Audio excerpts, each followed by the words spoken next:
60세 이상이라면 지금 이 순간부터 제 이야기에 잠시만 집중해 주시기 바랍니다. 많은 분들이 근육이 약해지는 이유를 단순히 운동 부족이라고 생각합니다. 물론 운동이 중요한 것은 사실입니다. 하지만 실제로 근육이 늙어가는 과정은 훨씬 더 조용하고 훨씬 더 일상적인 습관 속에서 천천히 진행됩니다. 하루하루는 별 차이가 없어 보이지만 어느 날 갑자기 걸음이 느려지고 허벅지가 무거워지고 계단이 두려워지는 순간이 찾아옵니다. 이때 대부분은 너무 늦게 변화가 시작됐다는 것을 깨닫습니다. 더 큰 문제는 많은 분들이 이렇게 말한다는 점입니다. 나이가 들었으니 근육이 줄어드는 건 당연하다. 하지만 의학적으로 보면 이 생각은 절반만 사실입니다. 나이가 들면 근육이 감소하는 것은 자연스러운 변화이지만 그 속도는 얼마든지 늦출 수 있습니다. 어떤 분들은 70대, 80대가 되어도 근육의 탄력을 유지하며 걷기와 일상생활에 어려움을 거의 느끼지 않습니다. 이 차이를 만드는 것이 바로 오늘의 주제, 근육이 늙지 않는 사람들의 6일까지 생활 습관입니다. 오늘 내용을 끝까지 들으시면 근육을 지키는 핵심 습관 4가지, 근육을 약하게 만드는 위험 습관 3가지, 그리고 당장 집에서 시작할 수 있는 실천법까지 모두 알 수 있습니다. 이 영상이 단순한 건강 정보가 아니라 앞으로의 움직임과 삶의 질을 바꿔줄 구체적인 전략이 되기를 바랍니다. 본격적인 내용을 설명하기 전에 한 가지 여쭙겠습니다. 지금 어느 지역에서 듣고 계신가요? 서울, 부산, 광주, 대구, 혹은 해외에서도 많은 분들이 시청하고 계십니다. 댓글로 지역을 알려주시면 앞으로 생활 환경과 기후에 맞춘 맞춤형 근육 관리 루틴을 더 자세하게 준비하는 데 도움이 됩니다. 근육 노화는 3방향에서 조용히 진행됩니다. 하나는 신경과 근육을 잇는 연결 조직의 약화입니다. 이 연결이 느슨해지면 기운이 떨어지고 균형이 흔들립니다. 다른 하나는 근육 회복 속도의 저하입니다. 근육은 활동할 때보다 쉬는 동안 회복하는데 이 능력이 점점 줄어듭니다. 마지막은 일상의 움직임이 줄어들면서 근육이 스스로 필요 없는 조직이라고 판단하는 과정입니다. 그러나 이 3가지는 모두 습관으로 바꿀 수 있습니다. 근육이 늙지 않는 분들의 비밀은 특별한 운동이 아니라 일상 속에서 무심히 반복하는 작은 선택들입니다. 이 습관들이 근육에게 계속해서 나는 움직이는 사람이다 라는 신호를 보내는 역할을 합니다. 세계 여러 장수 연구에서도 공통적으로 나타나는 점이 있습니다. 운동량도 중요하지만 근육이 쉬지 않도록 만드는 일상의 패턴이 근육 나이를 결정한다는 것입니다. 학계에서는 아직도 단백질 섭취의 중요성과 일상 활동량의 비중을 둘러싼 논의가 이어지고 있지만 결론 하나는 분명합니다. 습관이 근육의 나이를 되돌릴 수 있다는 사실입니다. 지금 몸이 어떤 신호를 보내고 있는지 스스로 느껴보십시오. 아침에 일어날 때 허벅지가 무겁습니까? 평소보다 걸음이 짧아지고 있습니까? 계단이 예전보다 힘들어졌습니까? 이 신호를 방치하면 10년 후 근육은 지금보다 훨씬 빠르게 줄어들 것입니다. 하지만 희망은 분명하게 존재합니다. 오늘부터 제가 말씀드릴 10가지 습관을 천천히 실천하면 근육은 다시 깨어납니다. 걷는 속도와 균형은 회복되고 허벅지는 탄탄해지며 몸은 다시 움직일 준비를 시작합니다. 이제 근육이 늙지 않는 사람들의 아침 루틴부터 하나씩 설명드리겠습니다. 아침 30분을 어떻게 쓰느냐가 근육의 하루를 결정한다는 사실을 알고 계셨습니까? 근육이 늙지 않는 사람들에게는 공통적으로 존재하는 작은 비밀이 있습니다. 바로 아침에 몸을 깨우는 독특한 방식입니다. 이 습관은 겉으로 보면 단순해 보이지만 의학적으로 보면 하루 전체의 근육 회복 속도를 바꾸는 강력한 신호입니다. 나이 들수록 아침의 움직임이 근육을 깨우는 결정적 순간이 됩니다. 우리가 잠을 자는 동안 근육은 회복을 준비하지만 동시에 굳어 있습니다. 밤새 움직임이 거의 없었기 때문입니다. 이때 바로 일어나 버리면 허벅지, 종아리, 허리, 어깨의 근막이 경직된 상태에서 갑작스러운 하중을 받게 되어 통증이나 약화가 빠르게 진행됩니다. 실제로 일어나는 순간 다리가 풀리는 느낌, 무릎이 흔들리는 느낌, 첫걸음이 무거운 이유가 여기에 있습니다. 하지만 근육이 늙지 않는 사람들은 아침의 이 약점 시간을 정확히 이용합니다. 그들의 몸은 눈 뜨는 순간부터 근육을 천천히 깨워 하루의 리듬을 준비합니다. 여기에는 과학적 원리가 있습니다. 근육에는 혈류를 받아들이는 모세혈관이 수없이 분포해 있는데 아침에는 이 혈관들이 좁아져 있습니다. 원활히 열어주지 않으면 근육이 영양과 산소를 충분히 받지 못합니다. 근육이 늙지 않는 사람들은 아침 움직임으로 혈관을 천천히 여는 과정을 자연스럽게 반복합니다. 이 과정은 근육주기, 신경 전달 속도, 균형 감각까지 모두 활성화합니다. 이 지점에서 흥미로운 학술 논쟁이 있습니다.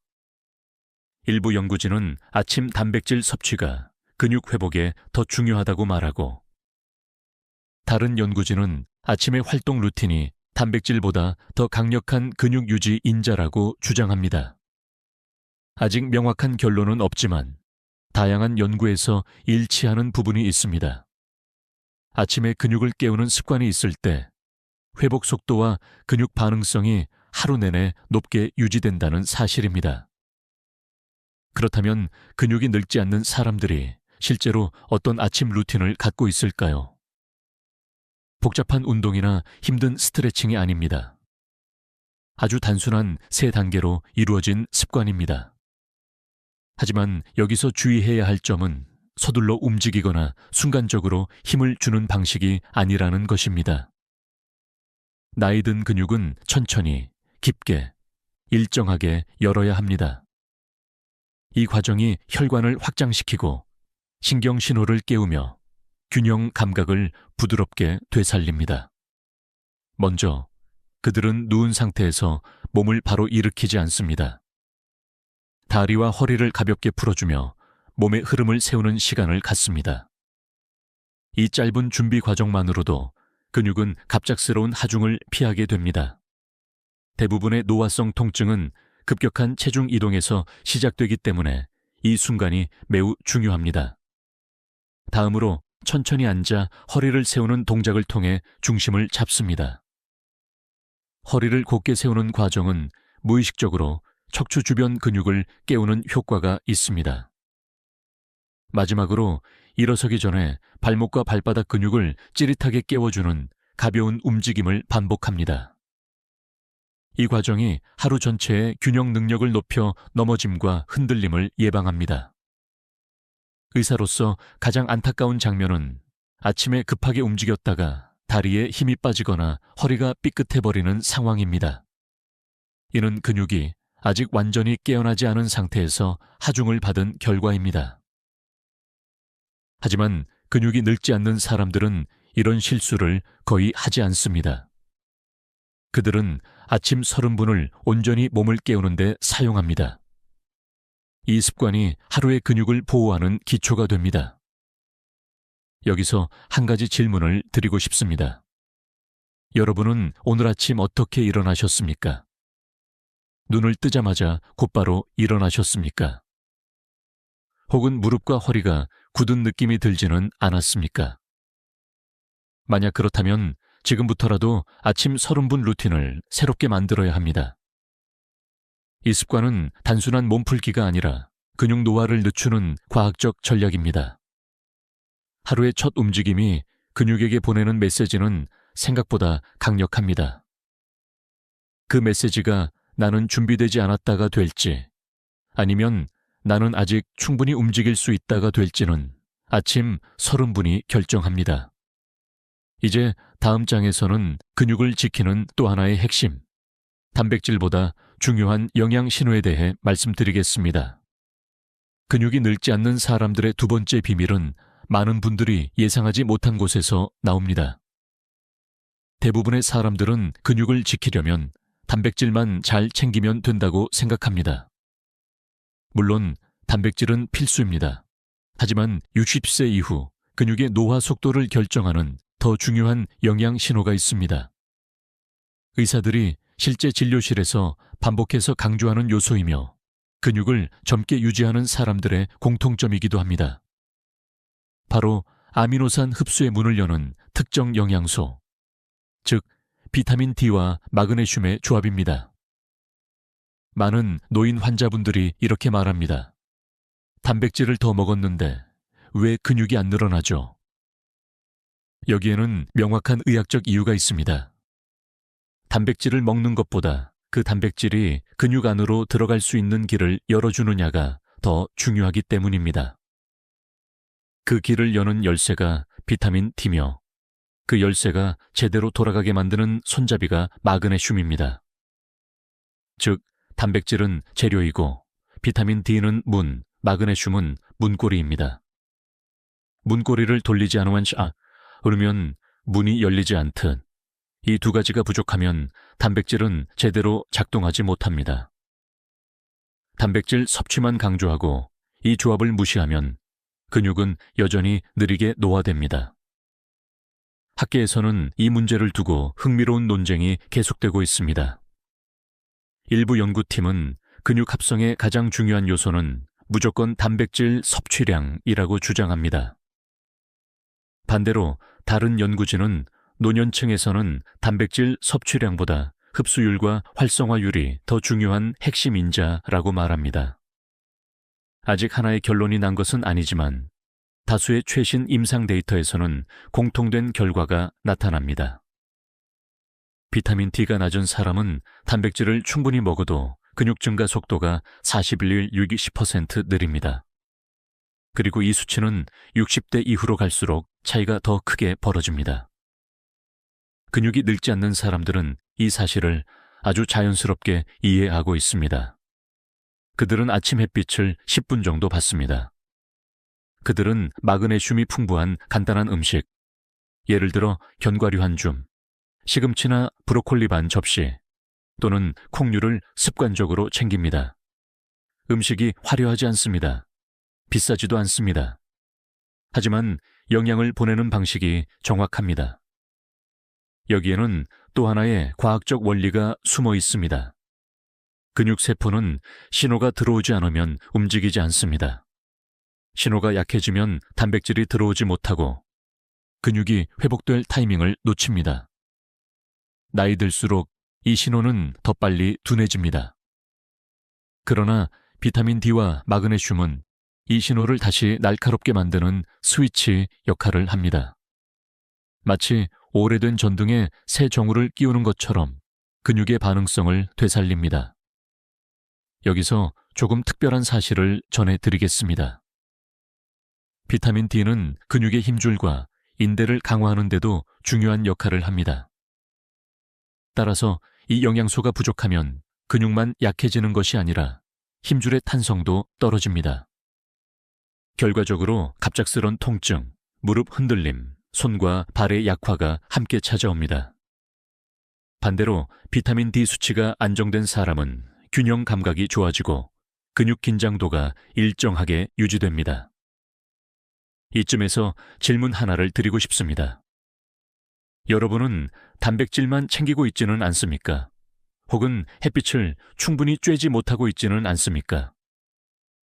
마그네슘이 들어있는 음식을 하루에 어느 정도 드시나요? 만약 이 중 하나라도 자신이 부족하다고 느껴진다면 근육이 단백질을 받아들이는 문이 닫혀 있을 가능성이 높습니다. 그러니 이 조합을 단순한 영양 정보가 아니라 근육이 늙지 않는 사람들의 핵심 습관이라고 생각하셔야 합니다. 근육은 나이가 들어도 다시 살아날 수 있습니다. 하지만 그 시작은 단백질이 아니라 흡수의 문을 여는 것입니다. 그리고 그 문을 여는 데 필요한 준비물이 바로 비타민 D와 마그네슘입니다. 다음 장에서는 많은 분들이 간과하는 일상의 함정, 오래 앉아있는 시간이 어떻게 근육 나이를 빠르게 올리는지, 그리고 근육이 늙지 않는 사람들이 이 시간을 어떻게 쪼개는지 알려드리겠습니다. 앉아있는 시간이 얼마나 근육을 빠르게 늙게 만드는지 알고 계신가요? 많은 분들이 나는 운동을 하니까 괜찮다라고 생각합니다. 하지만 의학적으로 보면 운동보다 더 강력하게 근육 노화를 가속하는 것이 바로 오랜 시간의 좌식 생활입니다. 하루 총 운동량이 같더라도 앉아있는 시간이 길면 근육 손실 속도는 2배 가까이 빨라진다는 연구가 꾸준히 나오고 있습니다. 근육이 늙지 않는 사람들은 이 사실을 정확히 알고 있습니다. 그래서 그들은 운동보다 앉아있는 시간을 쪼개는 습관을 훨씬 더 중요하게 생각합니다. 먼저, 왜 앉아있음이 위험한지 설명드리겠습니다. 우리 근육에는 혈관과 림프관이 모세혈관처럼 촘촘히 퍼져 있습니다. 그런데 오래 앉아있으면 이 미세한 혈관들이 눌리기 때문에 근육이 산소와 영양을 제대로 받지 못합니다. 피가 다리에 고이고 무겁고 붓는 느낌이 생기는 것도 바로 이 때문입니다. 더 큰 문제는 신경 전달 속도까지 느려진다는 점입니다. 오래 앉아있다가 갑자기 일어날 때 다리가 휘청거리거나 허리가 뻣뻣한 이유가 바로 여기에 있습니다. 이 변화를 반복하면 근육은 몸으로부터 나는 자주 쓰이지 않는 조직이라는 잘못된 신호를 받습니다. 그리고 그 신호는 빠른 노화를 불러옵니다. 하지만 반대로 근육이 늙지 않는 사람들은 의외로 운동에 집착하지 않습니다. 그들이 가장 예민하게 관리하는 것은 바로 앉는 시간의 길이입니다. 이들은 한 번에 오래 앉아있지 않습니다. 운동을 길게 하지 않아도 됩니다. 대신 짧게 나누어 움직이는 방식을 선택합니다.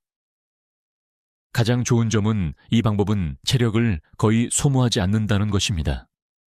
누구나 할 수 있습니다. 돈도 들지 않습니다. 단지 의지를 조금만 더해 생활 패턴을 바꾸는 것이 전부입니다. 여기에는 학계에서도 여전히 활발하게 논의되는 흥미로운 지점이 있습니다. 일부 연구는 하루 1시간의 운동이 근육을 지키는 핵심이라고 주장합니다. 하지만 다른 연구에서는 총 운동 시간보다 하루의 좌식 패턴이 근육 노화에 훨씬 더 큰 영향을 준다고 말합니다. 아직 논쟁이 완전히 정리된 것은 아니지만 가장 많은 연구에서 일치한 결론은 하나입니다. 앉아있는 시간을 쪼개는 것이 근육 노화를 늦추는데 매우 큰 효과가 있다. 그렇다면 근육이 늙지 않는 사람들은 어떻게 이 시간을 쪼갤까요? 그들의 방법은 5가지로 요약됩니다. 첫째, 30-40분 이상 연속으로 앉지 않는다는 원칙을 지킵니다. 이들은 굳이 운동을 하지 않아도 됩니다. 그저 자리에서 일어나 몸의 하중을 다리에 다시 전달하는 것만으로도 근육은 깨어납니다. 하지 혈관은 10초만 서 있어도 혈류량이 다시 올라갑니다. 둘째, 자리에서 일어난 뒤 허벅지 앞쪽과 뒤쪽을 동시에 쓰는 작은 움직임을 합니다. 계단을 오르지 않아도 됩니다. 그냥 제자리에서 다리를 한 번씩 들었다 놓는 것만으로도 충분합니다. 이 움직임이 근육에게 나는 여전히 사용되는 조직이다 라는 신호를 정확하게 보냅니다. 셋째, 앉는 자세 자체를 자주 바꿉니다. 이것도 큰 도움이 됩니다. 자세 변화는 작은 것처럼 보이지만 근육이 받는 압력을 달라지게 만들어 미세한 혈액순환을 활성화합니다. 넷째, 물을 자주 마십니다. 수분은 근육 속 단백질과 전해질을 유지하는 필수 요소입니다. 특히 나이 들수록 갈증 신호가 약해져 탈수가 쉽게 오는데 탈수는 곧 혈액 점도가 올라가는 의미입니다. 점도가 올라가면 혈류가 느려지고 근육 회복력도 떨어집니다. 마지막으로 이들은 이 모든 과정을 자연스럽게 일상에 녹여놓았습니다. 억지로 운동해야 한다라는 부담을 갖지 않습니다. 대신 생활을 짧게 끊어 근육이 쉬지 않도록 만드는 방식을 선택합니다. 예를 들어 TV 광고가 나오는 시간만큼 일어나서 움직이거나 전화 통화를 서서 하는 작은 습관 등이 여기에 포함됩니다. 여기서 한 가지 질문을 드리고 싶습니다. 여러분은 오늘 몇 시간이나 앉아 계셨습니까? 아침부터 점심까지 거의 앉아서 시간을 보내지 않았습니까? 저녁에도 TV 앞에서 1시간이 훌쩍 지나가지는 않았습니까? 만약 그렇다면 근육은 이미 나는 사용되지 않는다라는 신호를 받고 있을 가능성이 높습니다. 그러나 이 신호는 언제든지 바꿀 수 있습니다. 한 번에 오래 앉지 않고 시간을 쪼개는 습관만 만들어도 근육의 반응성은 놀랍도록 좋아집니다. 나이가 들어도 탄력 있고 안정적인 근육을 유지하는 비밀은 크게 어렵지 않습니다. 쪼개기 습관 하나면 충분합니다. 다음 장에서는 근육을 오래 젊게 만드는 또 하나의 핵심, 호흡과 혈류를 동시에 바꾸는 깊은 호흡 습관에 대해 설명하겠습니다. 근육이 늙지 않는 사람들의 네 번째 비밀은 아주 조용한 곳에서 시작됩니다. 바로 하루 한 번의 깊은 호흡 습관입니다. 많은 분들이 호흡을 단순히 숨 쉬는 과정으로만 생각합니다. 하지만 의학적으로 보면 호흡은 근육의 혈류량, 긴장도, 회복 속도를 결정하는 중요한 생리작용입니다. 특히 60세 이후에는 호흡 패턴이 근육의 나이를 직접적으로 바꿉니다. 근육이 젊게 유지되는 사람들은 결코 힘든 운동만 하는 것이 아니라 몸속에서 근육을 되살리는 가장 기본적인 신호인 호흡을 정확하게 사용하고 있습니다. 먼저 왜 호흡이 근육과 깊이 연결되어 있는지 살펴보겠습니다. 우리 몸의 근육은 혈액을 통해 산소와 영양을 공급받습니다. 그런데 나이가 들면 호흡이 얕아지고 가슴 위쪽에서만 숨을 쉬는 패턴으로 바뀌기 쉽습니다. 이 얕은 호흡은 폐의 하부까지 공기를 보내지 못하여 산소 전달이 감소합니다. 산소가 부족하면 근육은 금방 피로해지고 회복 속도는 느려지며 근육 세포는 효율적으로 작동하지 못합니다. 결과적으로 근육은 더 빨리 약해지고 통증과 떨림이 나타나기 쉬운 상태가 됩니다. 반대로 깊은 호흡은 근육 전체에 혈류를 강하게 밀어넣는 역할을 합니다. 흉곽과 횡격막이 크게 움직이며 복부까지 공기가 들어가게 되면 혈액의 산소 포화도가 증가합니다. 이 변화는 근육이 젊음을 유지하는 데 필수적인 과정입니다. 근육이 항상 충분히 공급받고 있다는 상태는 회복 속도를 높이고 긴장을 완화하며 근육의 탄력과 안정감을 지켜줍니다. 근육이 늙지 않는 사람들은 의식적으로 이 호흡을 하루에 몇 분이라도 실천합니다. 여기에는 의학적으로 매우 흥미로운 사실이 있습니다. 깊은 호흡은 단순히 산소를 늘리는 수준에 그치지 않습니다. 근육에 있는 모세혈관을 넓히고 신경 전달 속도까지 높이는 효과가 있습니다. 즉, 호흡 하나로 혈류와 신경 기능이 동시에 좋아지는 셈입니다. 이런 이유로 재활의학과 노인의학과에서는 근육 약화 환자에게 호흡법 교육을 가장 먼저 시행하기도 합니다. 이 부분에 대해 학계에서도 논쟁이 이어집니다. 일부 연구팀은 깊은 호흡이 신체 전체에 스트레스 호르몬을 낮추고 근육 회복을 촉진한다고 말합니다. 반면 다른 연구팀은 실제 근육량 변화에는 큰 영향을 미치지 않는다고 주장합니다. 하지만 많은 연구에서 공통된 점은 있습니다. 깊은 호흡이 근육 기능과 균형 감각을 개선해 근육이 느끼는 나이를 낮춘다는 사실입니다. 즉, 근육량 증가만이 근육의 젊음을 결정하는 것이 아니라 근육이 받는 혈류와 신경신호가 훨씬 더 중요하다는 것입니다.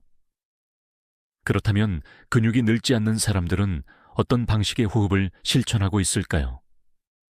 크게 세 단계로 이루어집니다. 첫째, 4초 들이마시기입니다. 횡격막을 아래로 충분히 내리면서 코로 깊게 들이마십니다. 이때 배가 천천히 부풀어야 합니다. 이것이 폐 하부까지 산소가 들어가는 신호입니다. 둘째, 2초 멈추기입니다. 이 순간이 매우 중요합니다. 혈액이 산소를 충분히 받아들이는 시간이 바로 이 멈춤 사이입니다. 근육 속 모세 혈관이 열리고 혈류가 확장되며 근육이 긴장을 풀기 시작합니다. 셋째, 6초 내쉬기입니다. 천천히, 길게, 부드럽게. 이 과정에서 몸의 긴장이 자연스럽게 풀리고 과도한 교감신경이 줄어들어 근육의 안정 상태가 만들어집니다. 이 세 단계만 하루 3번 반복해도 근육은 달라집니다. 아침에 일어나 몸이 무거운 분들, 오후가 되면 다리가 쉽게 붓는 분들, 조금만 걸어도 허벅지가 피로해지는 분들은 이 호흡 습관을 실천하면 눈에 띄는 변화를 경험할 가능성이 매우 높습니다. 조금 특별한 사실을 하나 더 말씀드리겠습니다. 깊은 호흡은 복부 근육과 허리 근육을 동시에 깨우는 효과가 있습니다. 의학적으로는 횡격막 호흡이라고 불리며 이 호흡을 잘하는 사람들은 허리 통증이 적습니다. 근육이 늙지 않는 사람들은 호흡 하나로도 허벅지와 허리의 안정성을 동시에 챙깁니다. 여기서 스스로에게 질문해 보십시오. 오늘 하루 동안 깊은 호흡을 몇 번이나 했습니까? 숨을 깊게 들이마셔 본 적이 기억나십니까? 혹시 얕은 가슴 호흡을 계속 반복하고 있지는 않습니까? 만약 그렇다면 근육은 늘 산소 부족 상태로 지내고 있었을 가능성이 큽니다. 이 습관 하나만 바꿔도 근육이 느끼는 피로는 크게 줄어듭니다. 근육이 늙지 않는 사람들은 결코 특별한 운동만 하는 것이 아닙니다. 몸이 살아나기 위한 호흡의 리듬을 정확히 알고 있습니다. 다음 장에서는 많은 사람들이 의외로 모르고 있는 근육의 흔적, 밤마다 반복되는 보이지 않는 위험 습관에 대해 설명드리겠습니다. 근육이 늙지 않는 사람들의 5번째 비밀을 이야기하기 전에 많은 분들이 거의 의식하지 못한 채 반복하는 한 가지 습관을 먼저 짚고 넘어가야 합니다. 바로 밤마다 근육을 조용히 망가뜨리는 행동입니다. 낮 동안 아무리 좋은 운동을 하고 단백질을 챙기고 스트레칭을 실천하더라도 잠들기 전 이 습관 하나를 반복한다면 근육은 밤새 회복하지 못하고 오히려 더 약해집니다. 하지만 대부분의 분들은 이 사실을 전혀 모른 채 수년, 어떤 분들은 수십 년 동안 같은 실수를 반복하고 있습니다. 이 습관의 가장 큰 문제는 당장 눈에 띄는 통증이나 증상이 없다는 점입니다. 그래서 더 위험합니다. 근육은 소리 없이 약해지고 다음 날 아침 무겁고 느린 몸으로 그 흔적을 남기기 시작합니다. 그리고 이 패턴이 누적되면 어느 순간 계단이 갑자기 힘들어지고 허벅지가 쉽게 떨리고 균형감이 약해져 넘어지는 위험이 커집니다. 그렇다면 문제의 행동은 무엇일까요? 바로 늦은 저녁에 잘못된 앉은 자세와 스마트폰 사용입니다. 이 두 가지는 마치 한 쌍처럼 붙어 다니며 근육을 노화시키는 가장 강력한 조합이 됩니다. 먼저 저녁 시간에 잘못된 자세는 하루 중 가장 오랫동안 지속되기 쉽습니다. 저녁에는 몸이 피곤하고 의식이 느슨해지며 자극이 적습니다. 이때 많은 분들이 소파에 깊게 파묻히거나 침대에서 등을 구부린 자세로 비스듬히 기대어 앉거나 목을 앞으로 숙인 자세로 스마트폰을 들여다보게 됩니다. 문제는 이때입니다. 이 자세는 허벅지 앞쪽의 대퇴근, 엉덩이 근육, 허리 주변의 기립근, 그리고 복부 심부 근육까지 동시에 기능을 낮춥니다. 이 근육들이 약해지면 어떤 일이 발생할까요? 바로 근육의 야간 회복 기능이 떨어지는 것입니다. 근육은 잠을 자는 동안 회복하고 재생합니다. 그런데 나쁜 자세로 오랫동안 앉아 있다가 잠자리에 들면 근육은 이미 경직되고 혈류가 떨어진 상태로 밤을 시작하게 됩니다. 이를 의학적으로는 야간 혈류 저하 상태라고 부릅니다. 혈류가 떨어지면 근육세포는 회복 신호를 제대로 받지 못하고 미세한 손상은 다음 날로 이어져 만성 피로로 변합니다. 다음 날 아침 몸이 무겁고 기운이 없고 다리가 힘이 빠지는 것처럼 느껴지는 이유가 바로 이 상태 때문입니다. 여기에는 한 가지 독특한 과학적 사실이 숨어 있습니다. 늦은 저녁에 잘못된 자세는 단순히 근육만 약하게 만드는 것이 아니라 근육을 조절하는 신경의 반응 속도까지 떨어뜨립니다. 즉, 근육이 신경으로부터 지시를 받는 속도가 느려지고 이로 인해 움직임이 둔해지며 균형감이 떨어지는 것입니다.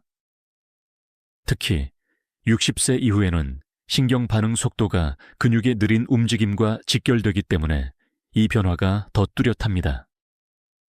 이 문제를 두고 학계에서도 논쟁이 있습니다. 일부 연구자들은 스마트폰 자세가 근육 자체를 손상시킨다기보다 자세 변화로 인해 혈류가 줄어드는 것이 핵심 원인이라고 주장합니다. 반면 다른 연구자들은 신경 근육 연결이 반복적인 압박과 긴장으로 직접 약해진다는 견해를 보입니다. 아직 어느 쪽이 완전히 맞다고 결론 난 것은 아니지만 하나의 공통된 결과는 존재합니다. 나쁜 자세와 스마트폰 사용이 근육의 야간 회복을 방해한다는 사실입니다. 그렇다면 근육이 늙지 않는 사람들은 이 시간을 어떻게 관리할까요? 그들에게도 저녁은 휴식의 시간입니다. TV를 보기도 하고 책을 읽기도 하고 스마트폰을 사용할 수도 있습니다. 하지만 그들이 지키는 작은 규칙은 분명합니다. 첫째, 허리가 구부러진 자세를 오래 유지하지 않습니다. 소파에 앉을 때에도 허리를 살짝 세우고 엉덩이를 깊숙이 넣어 아래쪽 근육이 받침이 되도록 합니다. 둘째, 스마트폰은 가슴 아래로 떨어뜨리지 않습니다. 가슴의 높이보다 스마트폰이 내려가면 목과 어깨, 등 근육이 자동으로 긴장합니다. 반대로 눈높이에 맞추면 근육은 안정됩니다. 셋째, 잠들기 전 3분 스트레칭을 반드시 합니다. 걷지 않아도 좋습니다. 누워서 무릎을 가볍게 가슴으로 당기거나 발목을 천천히 돌리는 동작만으로도 혈류가 살아납니다. 이 짧은 3분이 밤새 근육이 회복할 수 있는 결정적인 시간입니다. 여기서 스스로에게 한 가지 질문을 해보세요. 어제 잠들기 전 나는 어떻게 앉아 있었는가? 목은 앞으로 나가 있었는가? 허리는 구부러져 있었는가? 스마트폰을 오래 쳐다보고 있었는가?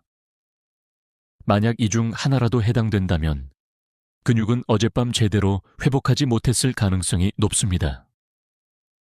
하지만 다행인 것은 이 습관은 단 하루 만에도 바꿀 수 있다는 점입니다. 그리고 그 변화는 다음 날 아침 몸의 가벼움으로 곧바로 나타납니다. 다음 장에서는 많은 분들이 좋다고 믿지만 사실은 근육을 손상시키는 또 다른 행동, 바로 지나친 스트레칭의 함정에 대해 말씀드리겠습니다. 스트레칭은 많은 분들이 좋은 것이라고 믿습니다. 실제로 스트레칭 자체는 몸을 풀어주고 혈류를 개선하는 데 도움이 됩니다. 하지만 문제는 더 과한 스트레칭입니다. 특히 60세 이후에는 지나친 스트레칭이 근육의 밑에 손상을 일으켜 오히려 노화를 앞당길 수 있습니다. 근육이 늙지 않는 사람들은 결코 스트레칭을 오래 강하게 하지 않습니다. 그들은 스트레칭의 이점과 한계를 정확히 알고 있고 무리 대신 균형을 선택합니다. 먼저 왜 지나친 스트레칭이 위험한지 설명드리겠습니다. 근육은 탄력성과 수축력을 동시에 가지고 있습니다. 하지만 나이가 들수록 근육 섬유는 자연스럽게 건조해지고 미세한 탄성 조직이 감소합니다. 이때 근육을 과하게 늘리면 섬유가 견디지 못해 작은 찢어짐이 생길 수 있습니다. 이 찢어짐은 즉각적인 통증을 일으키지도 않고 눈에 보이지도 않기 때문에 많은 분들이 전혀 알아채지 못합니다. 그러나 미세 손상이 반복되면 근육은 스스로를 보호하기 위해 긴장을 유지하려고 합니다. 이 긴장이 계속되면 단단해져야 할 부분은 약해지고 약해져야 할 부분은 굳어버리는 악순환이 시작됩니다. 이 부분에 대해 학계에서도 의견이 분분합니다. 일부 전문가들은 스트레칭이 근육 길이를 늘리는데 필수적이라고 말합니다. 반면 다른 연구에서는 나이 든 근육은 이미 탄력이 줄어들기 때문에 과한 스트레칭은 근육 조직에 부담을 준다고 말합니다. 즉, 스트레칭이 필요하다는 사실은 모두가 동의하지만 얼마나 늘리고 얼마나 유지해야 하는가를 두고 연구가 계속되고 있습니다. 지금까지 가장 많은 연구에서 일치한 결론은 이렇습니다. 스트레칭은 강도가 아니라 정도가 중요하다. 그렇다면 근육이 늙지 않는 사람들은 어떤 방식을 선택할까요? 그들은 오랫동안 근육을 쭉 늘리는 스트레칭을 하지 않습니다. 대신 다음 3가지 원칙을 지킵니다. 첫째, 10초 이내의 짧은 늘림입니다. 근육이 긴장된 상태에서 길게 늘리는 것은 위험합니다. 짧게 당기고 바로 풀어주는 방식이 고령 근육에게는 가장 안전하고 효과적입니다. 둘째, 동적인 움직임을 포함합니다. 근육이 완전히 고정된 상태에서 늘어나는 것은 압력을 증가시킵니다. 반면 가벼운 회전, 흔들기, 부드러운 흔들림은 근육이 자연스럽게 열리게 만듭니다. 예를 들어 허벅지를 늘릴 때 다리를 가볍게 흔들며 풀어주는 것이 정적인 스트레칭보다 안전합니다. 셋째, 통증이 느껴지는 지점 바로 전에서 멈춥니다. 많은 분들이 아픈 지점까지 늘려야 잘 풀린다고 잘못 알고 있습니다. 하지만 그 지점이 바로 미세 손상이 시작되는 구간입니다. 근육이 늙지 않는 사람들은 절대 그 지점을 넘어서지 않습니다. 그들은 몸의 감각을 존중합니다. 의사로서 진료실에서 자주 듣는 말이 있습니다. 스트레칭을 열심히 했는데 오히려 더 아파요. 이 말은 단지 스트레칭을 했다는 것이 문제가 아닙니다. 과한 스트레칭을 했기 때문입니다. 근육이 이미 약해진 상태에서 무리하게 늘리면 근육은 회복보다 손상에 더 많은 에너지를 써야 합니다. 그 결과 통증과 피로, 무거운 느낌이 이어지고 다음날 몸이 쉽게 지치는 현상이 나타납니다. 조금 생소할 수 있지만 중요한 사실도 있습니다. 과한 스트레칭은 혈액의 재분배를 방해합니다.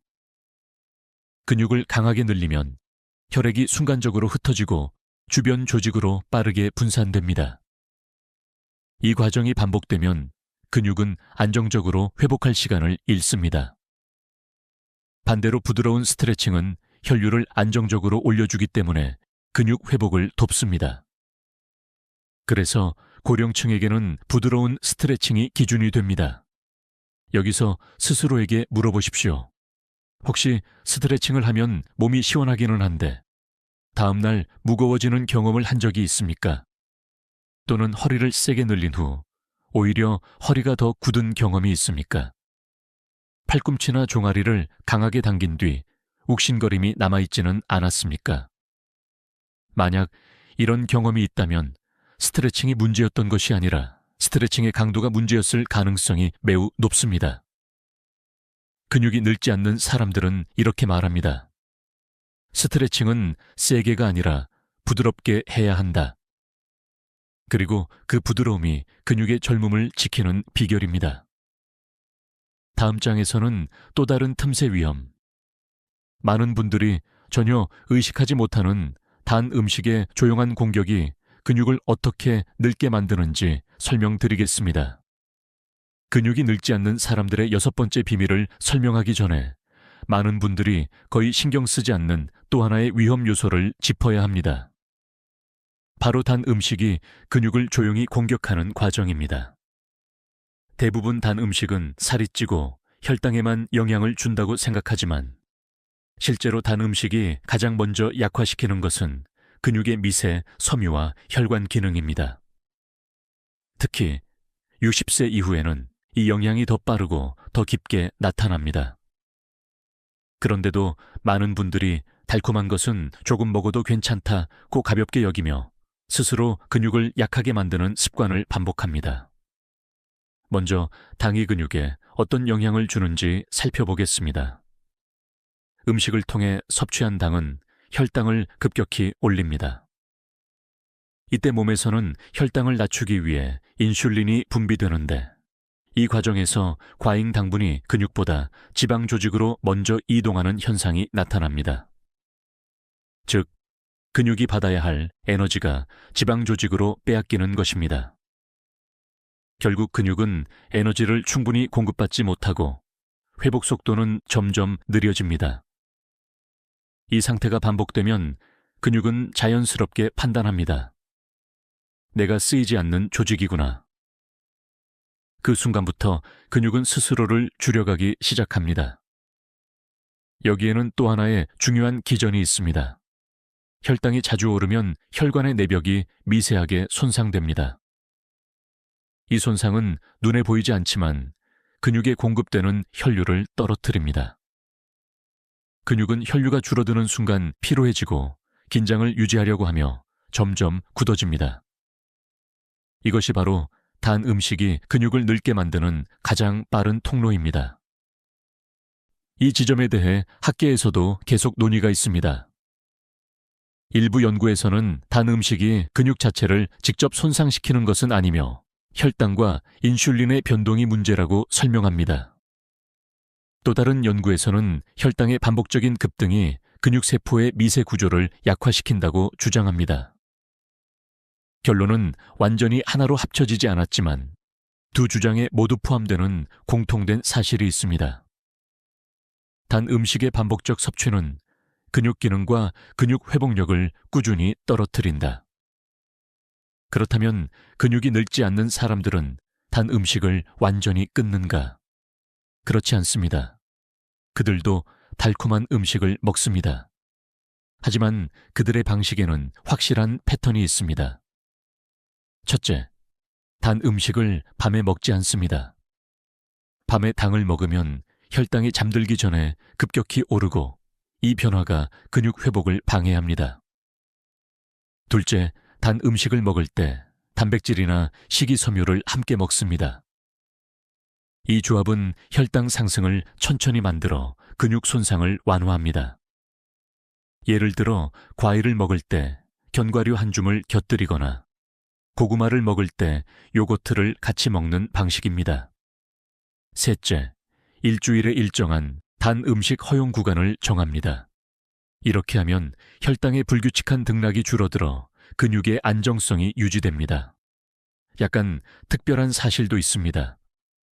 단 음식이 반복되면 몸은 염증 반응을 일으키는데 이 염증은 근육의 밑에 섬유를 굳게 만들고 뭉침을 유발합니다. 그래서 단 것을 잘 먹는 사람일수록 허벅지나 종아리가 잘 뭉치고 마사지가 더 자주 필요해집니다. 이 현상을 단순한 피로라고 오해하지만 사실은 식습관과 밀접한 연관이 있습니다. 여기서 스스로에게 물어보십시오. 최근 며칠 동안 단 음식을 몇 번이나 드셨습니까? 잠들기 전 과자나 빵을 먹은 적은 없습니까? 과일이라고 해서 마음 놓고 많이 먹지는 않았습니까? 만약 이 중 하나라도 해당된다면 근육은 이미 단 음식의 영향을 받고 있었을 가능성이 높습니다.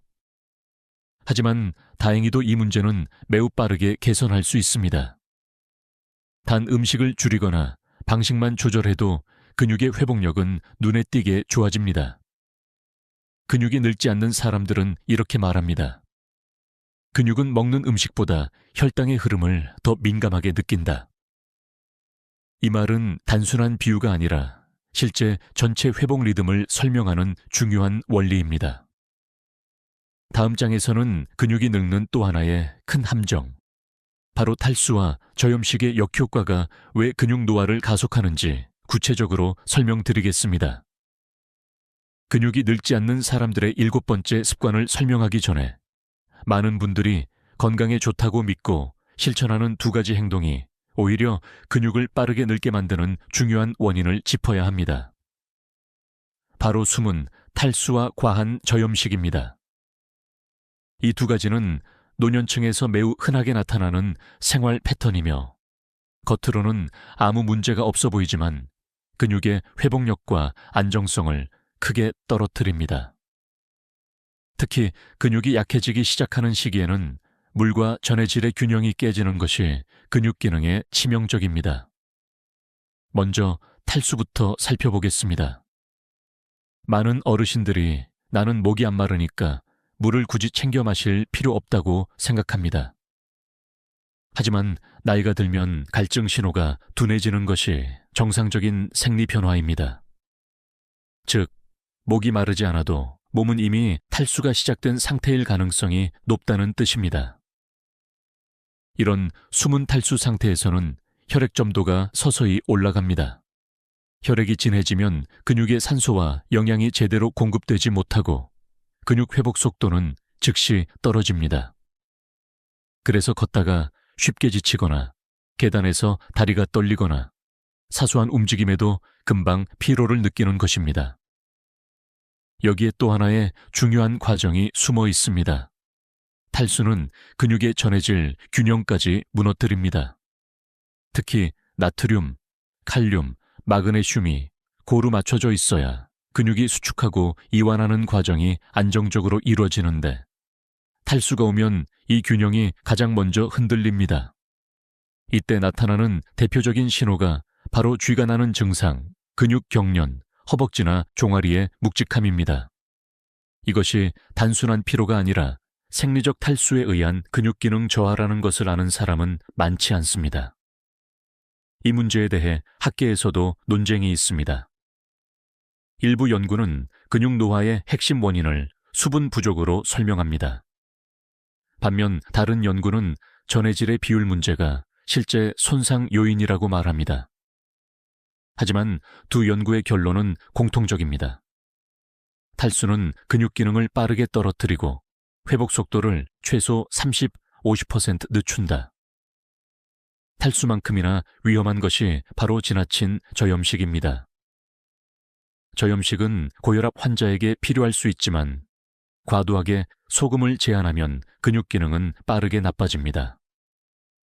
근육은 수축할 때 전해질을 사용하고 특히 나트륨은 근육신경 신호를 전달하는 핵심 역할을 합니다. 그런데 나트륨이 지나치게 부족하면 근육은 제 기능을 수행하지 못하고 금방 피로해집니다. 특히 60세 이후에는 나트륨 부족이 어지럼증, 균형 저하, 다리 힘 약화 등과 직결됩니다. 많은 노년층이 저염식으로 인해 오히려 더 심한 피로를 느끼고 근육이 잘 떨리고 걸음이 불안정해지는 이유가 바로 여기에 있습니다. 문제는 본인이 소금을 너무 제한했다는 사실을 모른다는 점입니다. 싱겁게 먹어야 건강하다라는 생각이 지나쳐 근육을 약하게 만드는 것입니다. 근육이 늙지 않는 사람들은 탈수와 저염식의 위험을 정확히 알고 있습니다. 그래서 그들은 수분과 전해질을 다음과 같은 방식으로 관리합니다. 첫째, 물을 몰아서 마시지 않고 하루 종일 조금씩 나누어 마십니다. 이 방식이 혈액 점도를 가장 안정적으로 유지합니다. 둘째, 지나친 저염식 대신 적정 염분을 확보합니다. 음식이 너무 싱겁게 느껴지면 약간의 소금을 더하는 것이 오히려 몸에 이롭습니다. 특히 땀이 많이 나는 날, 걷기나 가벼운 운동을 한 날은 더 중요합니다. 셋째, 마그네슘과 칼륨이 많은 음식을 자연스럽게 포함합니다. 시금치, 콩류, 바나나, 토마토, 견과류 등은 근육 전해질 균형을 유지하는 데 큰 도움이 됩니다. 여기서 스스로에게 물어보십시오. 오늘 물을 몇 잔 마셨습니까? 싱겁게 먹는다고 자신하지만 혹시 지나친 제한을 하고 있지는 않습니까? 최근 다리가 자주 떨리거나 쥐가 난 적은 없습니까? 만약 하나라도 해당된다면 근육이 느끼는 나이는 실제 나이보다 훨씬 더 앞서가 있었을 가능성이 큽니다. 하지만 좋은 소식도 있습니다. 수분과 염분은 바로 조절할 수 있는 요소이며 그 효과는 대부분 하루 이틀이면 나타납니다. 근육이 늙지 않는 사람들의 핵심은 복잡한 운동이 아니라 이런 섬세한 균형을 꾸준히 유지하는 데 있습니다. 다음 장에서는 지금까지의 모든 좋은 습관을 하나로 묶어 근육이 젊은 사람들에게서 공통적으로 발견되는 정서적 안정과 회복의 패턴을 설명해 드리겠습니다. 지금까지 근육이 늙지 않는 사람들의 7가지 습관을 하나씩 살펴보았습니다. 이제 그들의 생활을 조금 다른 각도에서 바라보겠습니다. 근육이 젊게 유지되는 사람들에게는 단순한 신체 습관 외에도 한 가지 공통된 특징이 있습니다. 바로 정서적 안정입니다. 이 정서적 안정은 허공에 떠 있는 감정이 아니라 실제로 근육의 회복과 기능을 바꾸는 생리적 요소입니다. 근육은 단순한 조직이 아니라 우리 감정과 신경, 호흡, 혈류의 영향을 모두 받는 살아있는 구조물이기 때문입니다. 먼저 왜 정서가 근육과 연결되어 있는지 설명드리겠습니다. 몸은 스트레스를 받으면 교감신경이 활성화됩니다. 교감신경이 활성화되면 혈관은 수축하고 근육은 긴장하고 회복 과정은 잠시 멈춥니다. 반대로 정서적으로 안정된 상태에서는 부교감신경이 활성화되어 혈관이 부드럽게 열리고 근육은 회복 모드로 전환됩니다. 이 변환 과정이 근육의 생명력과 매우 깊은 관련이 있습니다.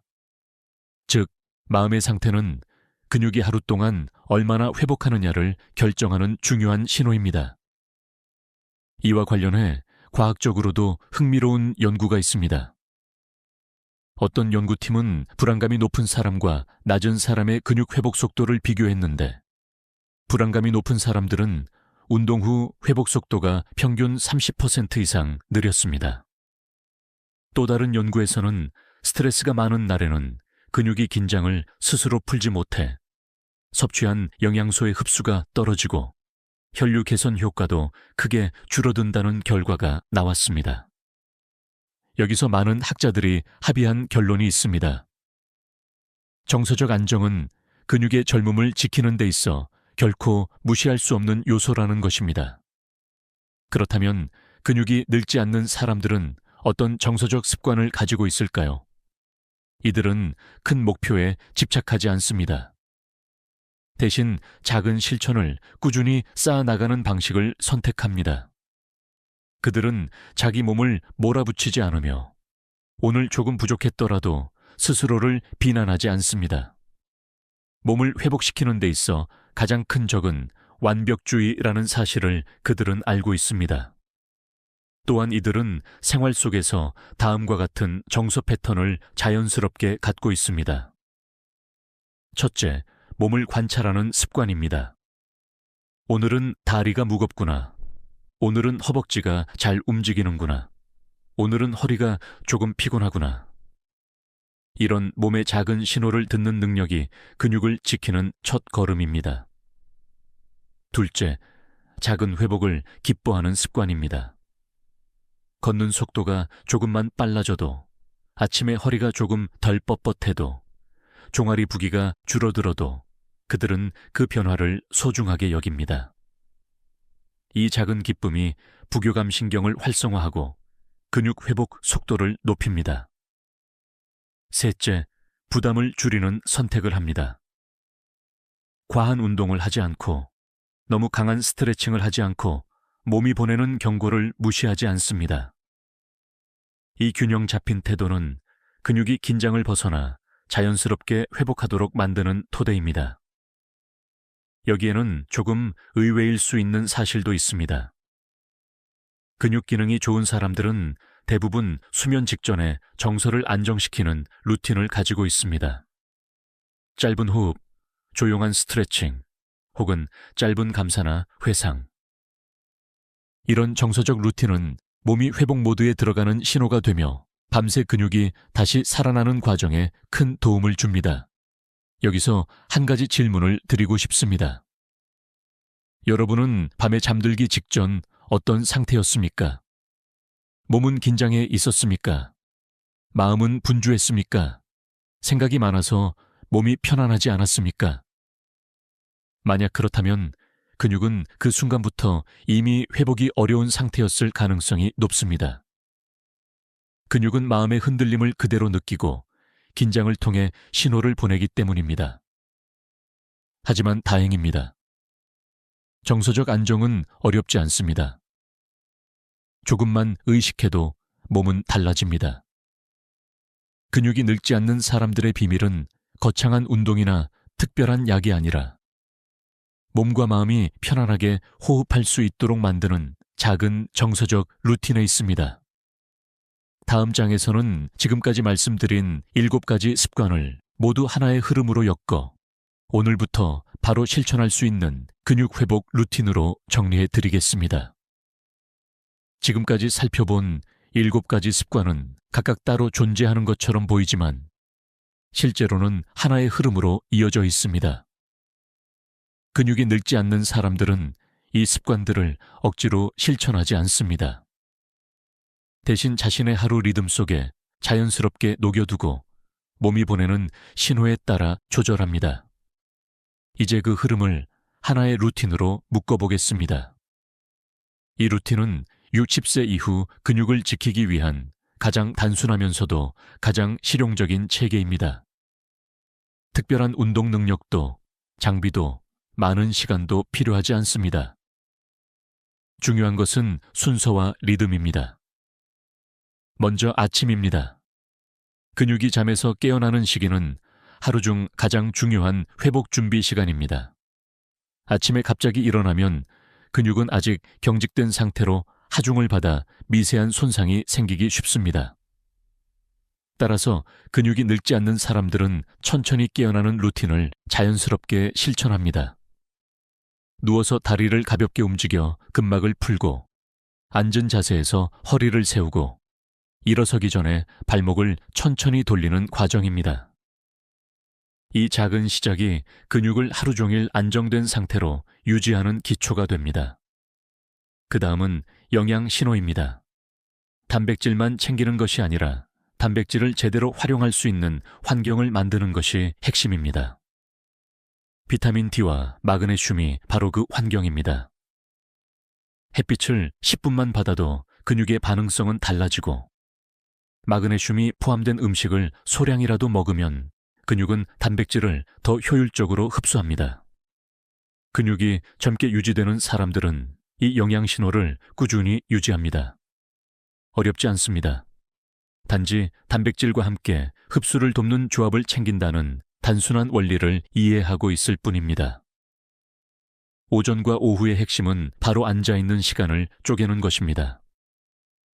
근육은 움직이지 않으면 빠르게 노화 신호를 받습니다. 30분마다 자리에서 일어나 한 번만 움직여도 충분합니다. 제자리에서 다리를 들었다 놓는 동작, 발끝과 발뒤꿈치를 번갈아 누르는 동작 등은 혈류를 즉시 회복시키고 근육이 사용되는 조직임을 인식하게 합니다. 근육이 늙지 않는 사람들은 하루에 수십 번씩 이런 작은 움직임을 반복합니다. 이것이 근육 회복의 리듬을 유지하는 핵심입니다. 그 다음으로 중요한 것은 호흡입니다. 깊게 들이마시고 잠시 멈추고 길게 내쉬는 호흡은 근육과 신경계의 안정성을 회복시킵니다. 이 호흡이 하루에 몇 번만 반복되어도 근육과 혈류는 완전히 새로운 리듬을 갖게 됩니다. 특히 오후에 피로가 쌓이는 시간에 이 호흡을 하면 근육의 산소 공급이 즉시 개선되고 긴장 상태가 완화됩니다. 근육이 늙지 않는 사람들은 이 호흡을 의식적으로 반복합니다. 저녁 시간의 핵심은 자세의 균형입니다. 하루 종일 피로가 쌓인 상태에서 잘못된 자세로 오래 앉아 있으면 근육은 경직된 채로 밤을 맞이하게 됩니다. 이 상태는 근육 회복이 가장 필요한 시간에 오히려 기능이 떨어지는 악순환을 만듭니다. 근육이 젊은 사람들은 허리를 구부린 자세로 오래 있지 않고 스마트폰을 사용할 때도 목과 허리를 안정된 위치에 둡니다. 그리고 잠들기 전 3분 스트레칭으로 혈류를 깨우고 근육을 회복 모드로 전환합니다. 마지막으로 단 음식과 수분, 염분의 조절입니다. 단 음식은 혈당의 급등을 만들어 미세한 근섬유 손상과 혈관 노화를 불러옵니다. 근육이 젊은 사람들은 단 음식을 제한하는 것이 아니라 시간과 조합을 조절합니다. 밤에는 먹지 않고 먹을 때는 단백질이나 식이섬유와 함께 섭취해 혈당의 변화를 완만하게 만듭니다. 또한 물과 전해질의 균형을 유지해서 근육이 안정적인 환경에서 회복할 수 있도록 돕습니다. 이 모든 과정을 하나로 묶어보면 근육은 다음과 같은 신호를 받습니다. 나는 여전히 사용되는 조직이다. 나는 충분한 영양을 받고 있다. 나는 회복할 수 있는 환경에 있다. 이 신호가 반복될 때 근육의 실제 나이는 서서히 뒤로 밀립니다. 여기서 스스로에게 물어보십시오. 오늘 하루 동안 나는 근육에게 어떤 신호를 보냈는가? 쉬라는 신호였는가? 아니면 살라는 신호였는가? 근육은 여러분의 선택을 듣고 있습니다. 그리고 그 선택은 언제든지 바꿀 수 있습니다. 다음 장에서는 이 모든 습관이 실제 삶에서 어떤 변화를 만드는지, 그리고 오늘부터 시작할 수 있는 단순한 실천법과 함께 마지막 격려의 메시지를 전하겠습니다. 지금까지 살펴본 7가지 습관은 단순한 건강 정보가 아닙니다. 여러분의 근육이 앞으로 어떤 속도로 나이를 먹을지, 그리고 앞으로의 10년, 20년을 어떤 몸으로 살아갈지를 결정하는 선택의 목록입니다. 많은 분들이 근육을 잃기 시작한 후에야 뒤늦게 그때 더 일찍 시작할 걸이라고 말합니다. 하지만 여러분은 지금 이 영상을 듣고 있습니다. 이 순간이 바로 근육을 지키기 위한 가장 빠른 출발점입니다. 근육은 나이가 들어도 회복할 수 있습니다. 근육의 세포는 생각보다 훨씬 강하고 변화에 민감하며 지금부터 시작하는 작은 습관 하나에도 반응합니다. 오늘부터 일어나는 방식, 앉아있는 시간의 길이, 단 음식을 먹는 시간, 물을 마시는 리듬, 밤의 자세, 그리고 깊은 호흡의 반복이 근육에게 확실한 메시지를 보냅니다. 나는 아직 움직이는 몸이다. 근육은 이 신호를 기억합니다. 그리고 그 기억이 쌓일수록 여러분의 근육은 젊어집니다. 지금 여러분께 조용히 말씀드리고 싶은 것이 있습니다. 절대 늦지 않았습니다. 몸은 여러분이 생각하는 것보다 훨씬 더 잘 회복하고 훨씬 더 강해질 수 있습니다.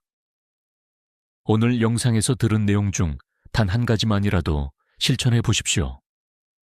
그 변화는 내일 아침 몸의 가벼움으로, 일주일 뒤 걷는 속도로, 한 달 뒤 계단을 오르는 자신감으로 나타날 것입니다. 이제 여러분께 마지막으로 부탁드립니다. 오늘 영상에서 가장 놀라웠던 습관은 무엇이었나요? 댓글에 남겨주시면 여러분의 생활 패턴에 맞는 더 구체적인 조언을 준비하는 데 큰 도움이 됩니다. 좋아요와 구독은 더 많은 분들에게 이 정보를 전달하는 데 힘이 됩니다. 그리고 가족이나 친구, 함께 건강을 지키고 싶은 분들에게 이 영상을 공유해 주세요. 여러분의 한 번의 클릭이 누군가의 10년 후 근육을 지켜줄 수도 있습니다. 마지막으로 잊지 마십시오. 근육은 바로 오늘부터 다시 시작할 수 있습니다. 몸은 여러분을 기다리고 있습니다. 천천히, 하지만 꾸준히, 멈추지 않고 걸어가십시오. 우리는 할 수 있습니다. 함께 해낼 수 있습니다. 지금까지 듣기만 해도 몸이 강해지는 건강 라디오였습니다. 여러분의 하루가 가볍고 단단하길 바랍니다. 60세 이상이라면 지금 이 순간 제 목소리에 귀를 기울이셔야 합니다. 많은 분들이 이렇게 믿습니다. 치즈만 잘 먹으면 단백질은 충분하다. 하지만 사실은 그렇지 않습니다. 치즈만으로는 근육을 지켜내기에는 턱없이 부족합니다. 몸은 나이가 들수록 조용히 변합니다. 근육은 60세를 기점으로 매년 평균 1%씩 줄어듭니다. 10년만 지나도 근육의 10% 이상이 사라집니다. 힘이 빠지고 계단 오르기가 버겁고 작은 넘어짐에도 골절 위험이 커집니다. 그런데 치즈만 믿고 계신다면 여러분은 이미 중요한 것을 놓치고 계신 겁니다. 여러분, 혹시 아침에 일어나 몸이 무겁고 기운이 빠지는 느낌을 받으신 적 있으신가요? 그 순간이 바로 근육이 사라지고 있다는 작은 신호일 수 있습니다. 근육은 단순히 힘만 주는 게 아니라 혈당을 조절하고 면역을 돕고 심장을 지켜주는 중요한 장기입니다. 그런데 단백질 섭취가 부족하면 이 모든 기능이 무너져 버립니다. 치즈는 물론 단백질을 함유하고 있습니다. 하지만 지방과 나트륨이 많아 오히려 혈관에 부담을 주기도 합니다. 더 충격적인 사실은 치즈보다 훨씬 강력한 단백질 원천들이 우리 식탁에 이미 있다는 점입니다. 우리는 그것을 간과한 채 매일 같은 음식만 반복해 먹고 있습니다. 오늘 영상 끝까지 보시면 치즈보다 훨씬 강력한 3가지 숨은 단백질 원천을 알게 되실 겁니다. 그리고 동시에 많은 분들이 잘못 믿고 있는 3가지 위험한 단백질 습관도 공개하겠습니다. 좋은 것을 채우고 나쁜 것을 줄이는 것. 그것이 근육을 살리고 회복시키고 지켜내는 가장 확실한 방법입니다. 혹시 이런 생각 드시나요? 나는 이미 늦은 게 아닐까? 아닙니다. 지금 이 순간이 바로 시작입니다. 근육은 나이가 들어도 다시 살아날 수 있습니다. 단백질을 올바르게 선택하면 70세, 80세에도 몸은 여전히 젊음을 유지할 수 있습니다. 이야기 시작 전에 한 가지 부탁을 드리겠습니다. 지금 시청자 여러분은 어느 도시에 계신가요? 댓글로 남겨주세요. 여러분의 지역과 이야기를 나누는 것만으로도 이 공간이 건강한 공동체가 됩니다. 오늘 제가 말씀드리는 내용을 놓치신다면 10년 후 근육의 4분의 1이 사라집니다. 하지만 끝까지 들어주신다면 오늘 저녁 식탁부터 바로 바꿀 수 있습니다. 이것이 바로 제가 드리고 싶은 약속입니다. 지금부터 시작합니다. 치즈보다 강력한 단백질 원천, 첫 번째는 무엇일까요? 여러분, 치즈보다 강력한 첫 번째 단백질 원천은 바로 두부입니다. 에이, 두부는 단백질 음식이 아니라 그냥 부드러운 반찬 아닌가요? 이렇게 생각하시는 분들이 많습니다. 하지만 의학적으로 두부는 단백질의 보고입니다. 두부 100개는 약 8개의 단백질이 들어있습니다. 놀랍게도 치즈의 단백질 함량과 맞먹으면서도 지방은 훨씬 적습니다. 무엇보다 중요한 것은 두부의 단백질은 식물성 단백질이라는 점입니다. 소화가 잘 되고 콜레스테롤을 올리지 않음이 앓으며 혈관을 깨끗하게 지켜줍니다. 나이가 들어 혈관이 좁아지고 딱딱해지는 것을 막는 데 아주 유리하지요. 의학계에서는 여전히 논쟁이 있습니다. 식물성 단백질이 동물성 단백질만큼 근육을 지켜줄 수 있을까? 일부 학자들은 아니다, 고기가 더 강력하다고 말합니다. 그러나 최근 연구 결과는 다른 이야기를 전합니다. 매일 일정량의 두부와 콩 단백질을 섭취한 노인 그룹은 고기 단백질을 섭취한 그룹과 거의 동일한 수준의 근육량을 유지했습니다. 오히려 혈관 건강 지표에서는 두부 그룹이 더 우수했습니다. 여러분, 두부를 생각하면 떠오르는 장면이 있으시죠? 흰 접시에 담긴 네모난 덩어리, 젓가락으로 집으면 쉽게 부서지는 그 부드러움. 하지만 이 단순한 음식이 근육을 살리고 회복시키고 지켜주는 힘을 갖고 있습니다. 조용하지만 강력한 무기입니다. 특히 두부는 칼슘과 이소플라본이 풍부합니다. 칼슘은 뼈를 단단하게 지키고 이소플라본은 여성 호르몬과 비슷한 작용을 해서 갱년기 이후 여성의 골다공증을 막아줍니다. 남성에게는 전립선 건강에도 이로운 작용을 합니다. 한 가지 음식이 이렇게 많은 역할을 할 수 있을까? 스스로 묻게 되지 않으십니까? 그렇다고 매일 똑같이 두부조림만 드시라는 말씀은 아닙니다. 삶아 먹어도 좋고 구워도 좋습니다. 샐러드에 잘게 부셔 넣어도 되고 스무디에 갈아 넣을 수도 있습니다. 가장 중요한 건 꾸준히 다양한 방법으로 두부를 식탁 위에 올려두는 습관입니다. 제가 만난 72세 여성 환자 한 분이 있었습니다. 평생 고기 위주의 식사를 하셨는데 어느 날 건강검진에서 콜레스테롤이 높다는 판정을 받았습니다. 그때부터 하루 한 끼를 두부 요리로 바꾸셨습니다.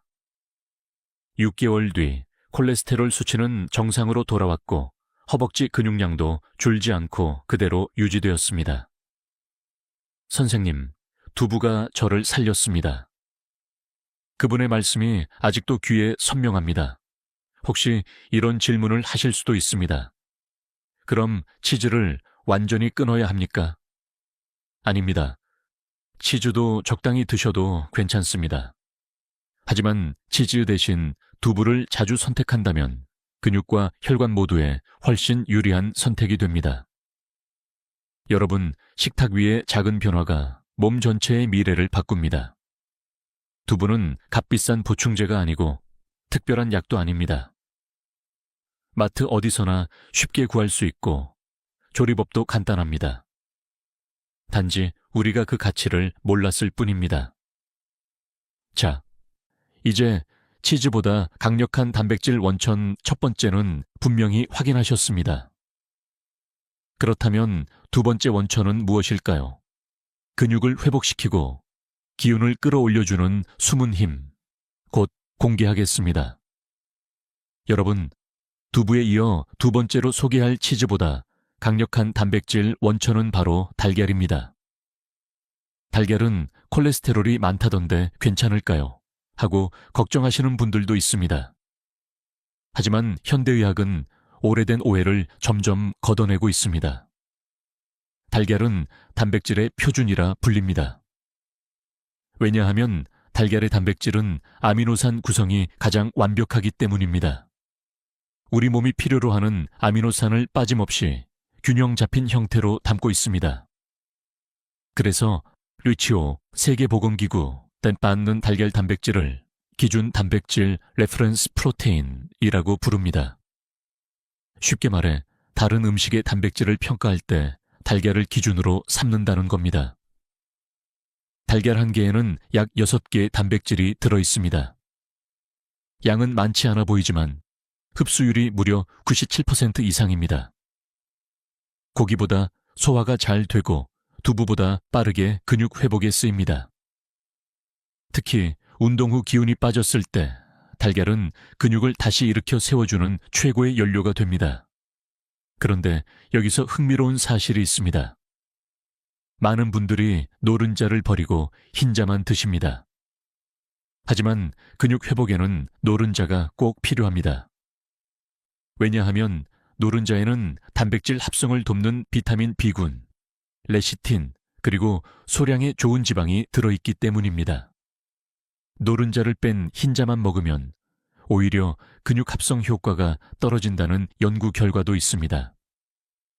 노른자를 버려야 한다는 생각, 이제는 조용히 내려놓으셔야 할 때입니다. 물론 달걀의 콜레스테롤 수치에 대한 논쟁은 아직도 이어집니다. 일부 학자들은 하루 2개 이상 먹으면 안 된다고 주장합니다.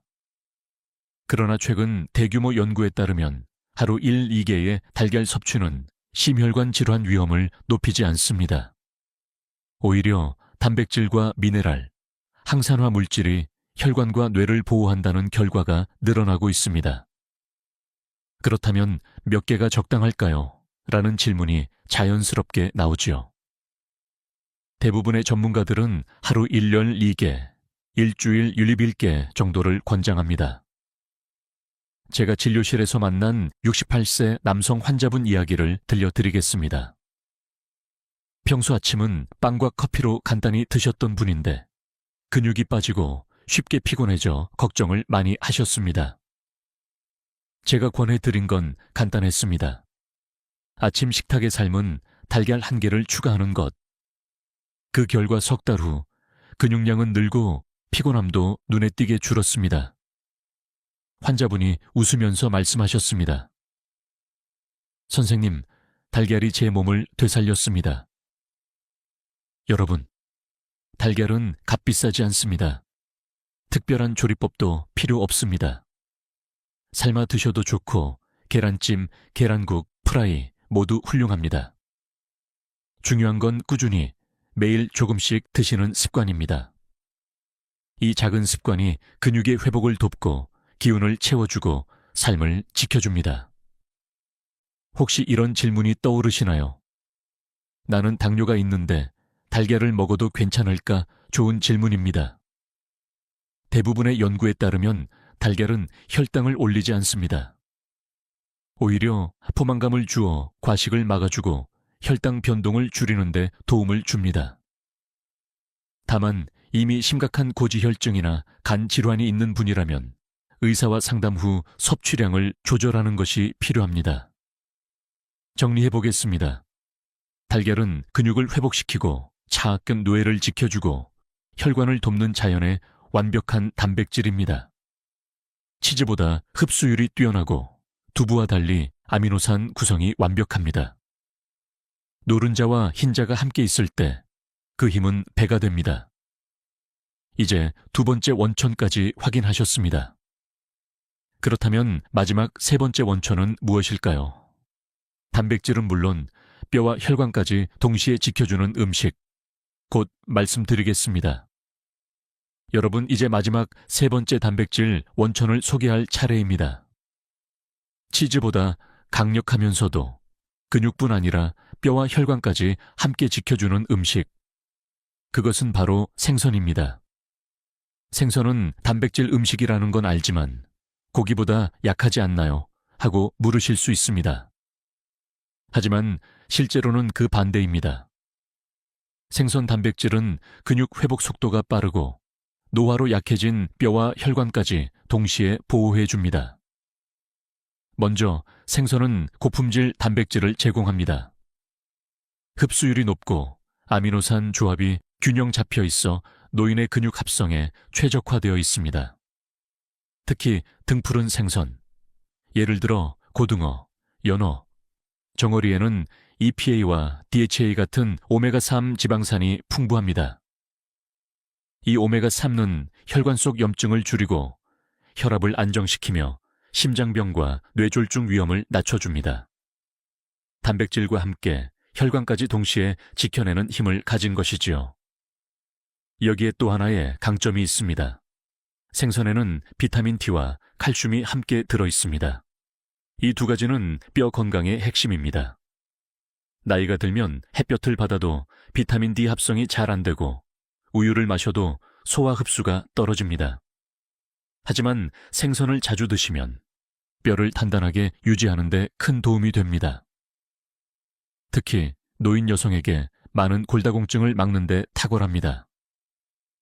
학계에서도 흥미로운 논쟁이 있습니다. 어떤 학자들은 생선의 단백질은 고기만큼 근육을 키우지 못한다고 주장합니다. 하지만 최근 일본에서 진행된 장기 연구는 다른 결과를 보여줍니다. 매주 3번 이상 생선을 먹은 노인 그룹은 같은 기간 고기를 더 많이 먹은 그룹보다 근육 손실이 적었고 골절 위험도 낮았습니다. 게다가 치매 발생률까지 줄어드는 경향이 확인되었습니다. 단순히 단백질만이 아니라 뼈와 혈관, 뇌까지 함께 살린다. 이것이 바로 생선의 특별한 힘입니다. 혹시 여러분도 경험해 보셨나요? 생선구이 한 점을 먹으면 느껴지는 그 가벼움. 고기를 먹을 때보다 소화가 편하고 몸이 덜 무거운 느낌. 이것은 단순한 기분이 아니라 실제 생리학적 반응입니다. 생선 단백질은 소화 효소와 잘 어울려서 위의 부담을 덜 주기 때문에 70세 이후에도 편안하게 먹을 수 있습니다. 제가 만난 75세 남성 환자 한 분은 늘 무릎 통증으로 고생하셨습니다. 약도 드셨지만 효과가 오래가지 않았습니다. 제가 권해드린 건 단순했습니다. 일주일에 3번 이상 등푸른 생선을 꾸준히 드시라는 것. 6개월 뒤 무릎 통증은 절반 이하로 줄었고 혈액 검사에서 염증 수치가 눈에 띄게 낮아졌습니다. 그분은 웃으며 말씀하셨습니다. 고기 줄이고 생선 늘린 게 제 인생 최고의 선택입니다. 여러분께 묻고 싶습니다. 혹시 아직도 고기만이 단백질의 정답이라고 믿고 계신가요? 그 믿음이 오히려 뼈를 약하게 하고 혈관을 좁히고 근육을 지치게 할 수도 있습니다. 물론 생선을 매일 먹기 어려운 분들도 계십니다. 비린내가 부담스럽다거나 조리 시간이 오래 걸린다고 느낄 수 있습니다. 그렇다면 방법은 간단합니다. 구워서 드셔도 좋고 찌거나 졸여도 좋습니다. 요즘은 통조림 형태의 연어, 참치, 고등어도 있습니다. 부담 없이 시작할 수 있습니다. 중요한 건 양보다 꾸준함입니다. 정리해 봅시다. 세 번째 원천, 생선은 단백질을 공급하고 혈관을 깨끗하게 하고 뼈를 단단하게 합니다. 치즈보다 훨씬 폭넓은 효과를 발휘하는 자연의 선물입니다. 이제 우리는 세 가지 숨은 단백질 원천, 두부, 달걀, 생선을 모두 확인했습니다. 그렇다면 반대로 우리가 믿고 먹고 있는 단백질 중에서 몸을 해치는 것은 무엇일까요? 지금부터는 경고해야 할 목록, 놓치면 위험해지는 단백질의 함정들을 살펴보겠습니다. 여러분, 이제 우리는 치즈보다 강력한 세 가지 단백질 원천을 살펴봤습니다. 바로 두부, 달걀, 생선이었지요. 그런데 혹시 눈치채셨습니까? 이 세 가지는 서로 다른 음식 같지만 사실은 한 가지 중요한 공통된 비밀을 가지고 있습니다. 첫째, 이들은 모두 흡수율이 뛰어나다는 점입니다. 나이가 들면 위와 장의 기능이 약해지고 음식 소화 능력이 떨어집니다. 같은 양을 먹어도 젊을 때처럼 흡수되지 않습니다. 그래서 단백질의 양만큼 중요한 게 바로 흡수율입니다. 두부는 부드럽고 소화가 쉬워 부담 없이 들어가고 달걀은 97%라는 놀라운 흡수율을 자랑합니다. 생선 역시 고기보다 소화가 훨씬 편해 위장에 부담을 주지 않습니다. 결국 노인의 몸은 얼마나 많이 먹었느냐보다 얼마나 잘 흡수되느냐에 따라 건강이 달라집니다. 둘째, 이들은 모두 근육만이 아니라 다른 장기도 함께 지킨다는 점입니다. 두부는 뼈와 호르몬 균형을 돕고 달걀은 뇌와 혈관에 이롭습니다. 생선은 혈관과 뼈, 나아가 두뇌 건강까지 살려줍니다. 단순히 단백질만 채우는 것이 아니라 몸 전체를 복합적으로 지켜주는 역할을 합니다. 이게 바로 치즈나 단백질 보충제와는 다른 차이입니다. 치즈는 단백질만 채워주지만 그 속에 숨어있는 지방과 나트륨이 혈관을 조용히 해칩니다. 반면 이 세 가지 원천은 단백질 플러스 알파에 효과를 주는 것입니다. 셋째, 세 가지 음식 모두 일상 식탁에서 쉽게 구할 수 있다는 점입니다. 특별한 건강식품이나 값비싼 수입 식재료가 아닙니다. 마트, 시장 어디서든 살 수 있고 조리법도 단순합니다. 두부는 찌개나 반찬에, 달걀은 아침 한 끼에, 생선은 주 2자맘에 반찬으로 올리면 됩니다. 몸에 이롭고 가격도 부담이 없고 생활 속에서 꾸준히 이어갈 수 있다는 게 가장 큰 장점입니다. 그런데 왜 우리는 이 간단한 사실을 잘 모를까요? 왜 아직도 치즈, 고기, 보충제에만 의존하려 할까요? 그 이유는 바로 광고와 습관의 힘입니다. 수십 년간 우리는 고기가 곧 힘이라는 메시지를 들어왔습니다. 슈퍼마켓의 선반에는 화려한 포장지에 담긴 치즈와 보충제가 가득합니다. 하지만 전통적인 밥상 위에 있던 두부, 달걀, 생선은 언제부터인가 그 빛을 잃어버렸습니다. 이 지점에서 의학계의 논쟁도 흥미롭습니다. 어떤 학자들은 여전히 식물성 단백질은 부족하다, 보충제를 써야 한다고 말합니다. 또 어떤 학자들은 오히려 자연식품이야말로 최고의 해결책이라고 주장합니다. 어느 쪽이 옳을까요? 저는 이렇게 말씀드리고 싶습니다. 정답은 여러분 몸이 말해줍니다. 쉽게 소화되고 힘이 생기고 피곤이 줄어드는 음식을 고르십시오. 그 답은 이미 여러분의 일상 안에 있습니다. 제가 진료실에서 늘 강조하는 말이 있습니다. 작은 음식을 꾸준히 먹는 것이 큰 약보다 낫습니다. 한 번은 80세 여성 환자분이 오셨는데 늘 피곤하고 근육이 빠진 느낌이라고 호소하셨습니다. 그런데 알고 보니 하루 세 끼 모두 빵과 치즈 위주였습니다. 제가 권한 건 단순했습니다. 아침엔 달걀, 점심엔 두부, 저녁엔 생선을 드시라는 것. 2달 후, 그분은 기운이 돌고 손주와 함께 놀아도 힘들지 않다고 하셨습니다. 여러분, 여기서 한 가지 물어보고 싶습니다. 여러분의 식탁에는 지금 어떤 단백질이 자리 잡고 있나요? 고기와 치즈만으로 채워져 있나요? 아니면 두부, 달걀, 생선이 균형 있게 들어가 있나요? 이 질문에 대한 답이 앞으로 10년, 20년 뒤의 건강을 결정짓습니다. 정리하겠습니다. 3가지 원천의 공통된 비밀은 잘 흡수되고 몸 전체를 살리고 일상에서 쉽게 이어갈 수 있다는 점입니다. 복잡한 비밀은 없습니다. 이미 여러분의 부엌, 냉장고, 시장 안에 있습니다. 이제 좋은 리스트는 다 확인했습니다. 그렇다면 반대로 우리가 믿고 먹는 단백질 중에서 몸을 망가뜨리는 위험한 선택은 무엇일까요? 다음부터는 조심해야 할 단백질의 함정을 하나씩 짚어드리겠습니다. 여러분, 지금까지는 좋은 소식을 전해드렸습니다. 하지만 이제부터는 경고해야 할 부분을 말씀드려야 합니다. 많은 분들이 여전히 이렇게 생각합니다. 치즈와 우유는 단백질의 왕이다. 매일 마시면 뼈도 튼튼해지고 근육도 든든하다. 정말 그럴까요? 사실은 그렇지 않습니다. 치즈와 우유 속에는 단백질 외에도 숨은 함정이 있습니다. 첫 번째 문제는 과도한 지방입니다. 치즈 100개는 단백질보다 지방이 더 많이 들어 있습니다.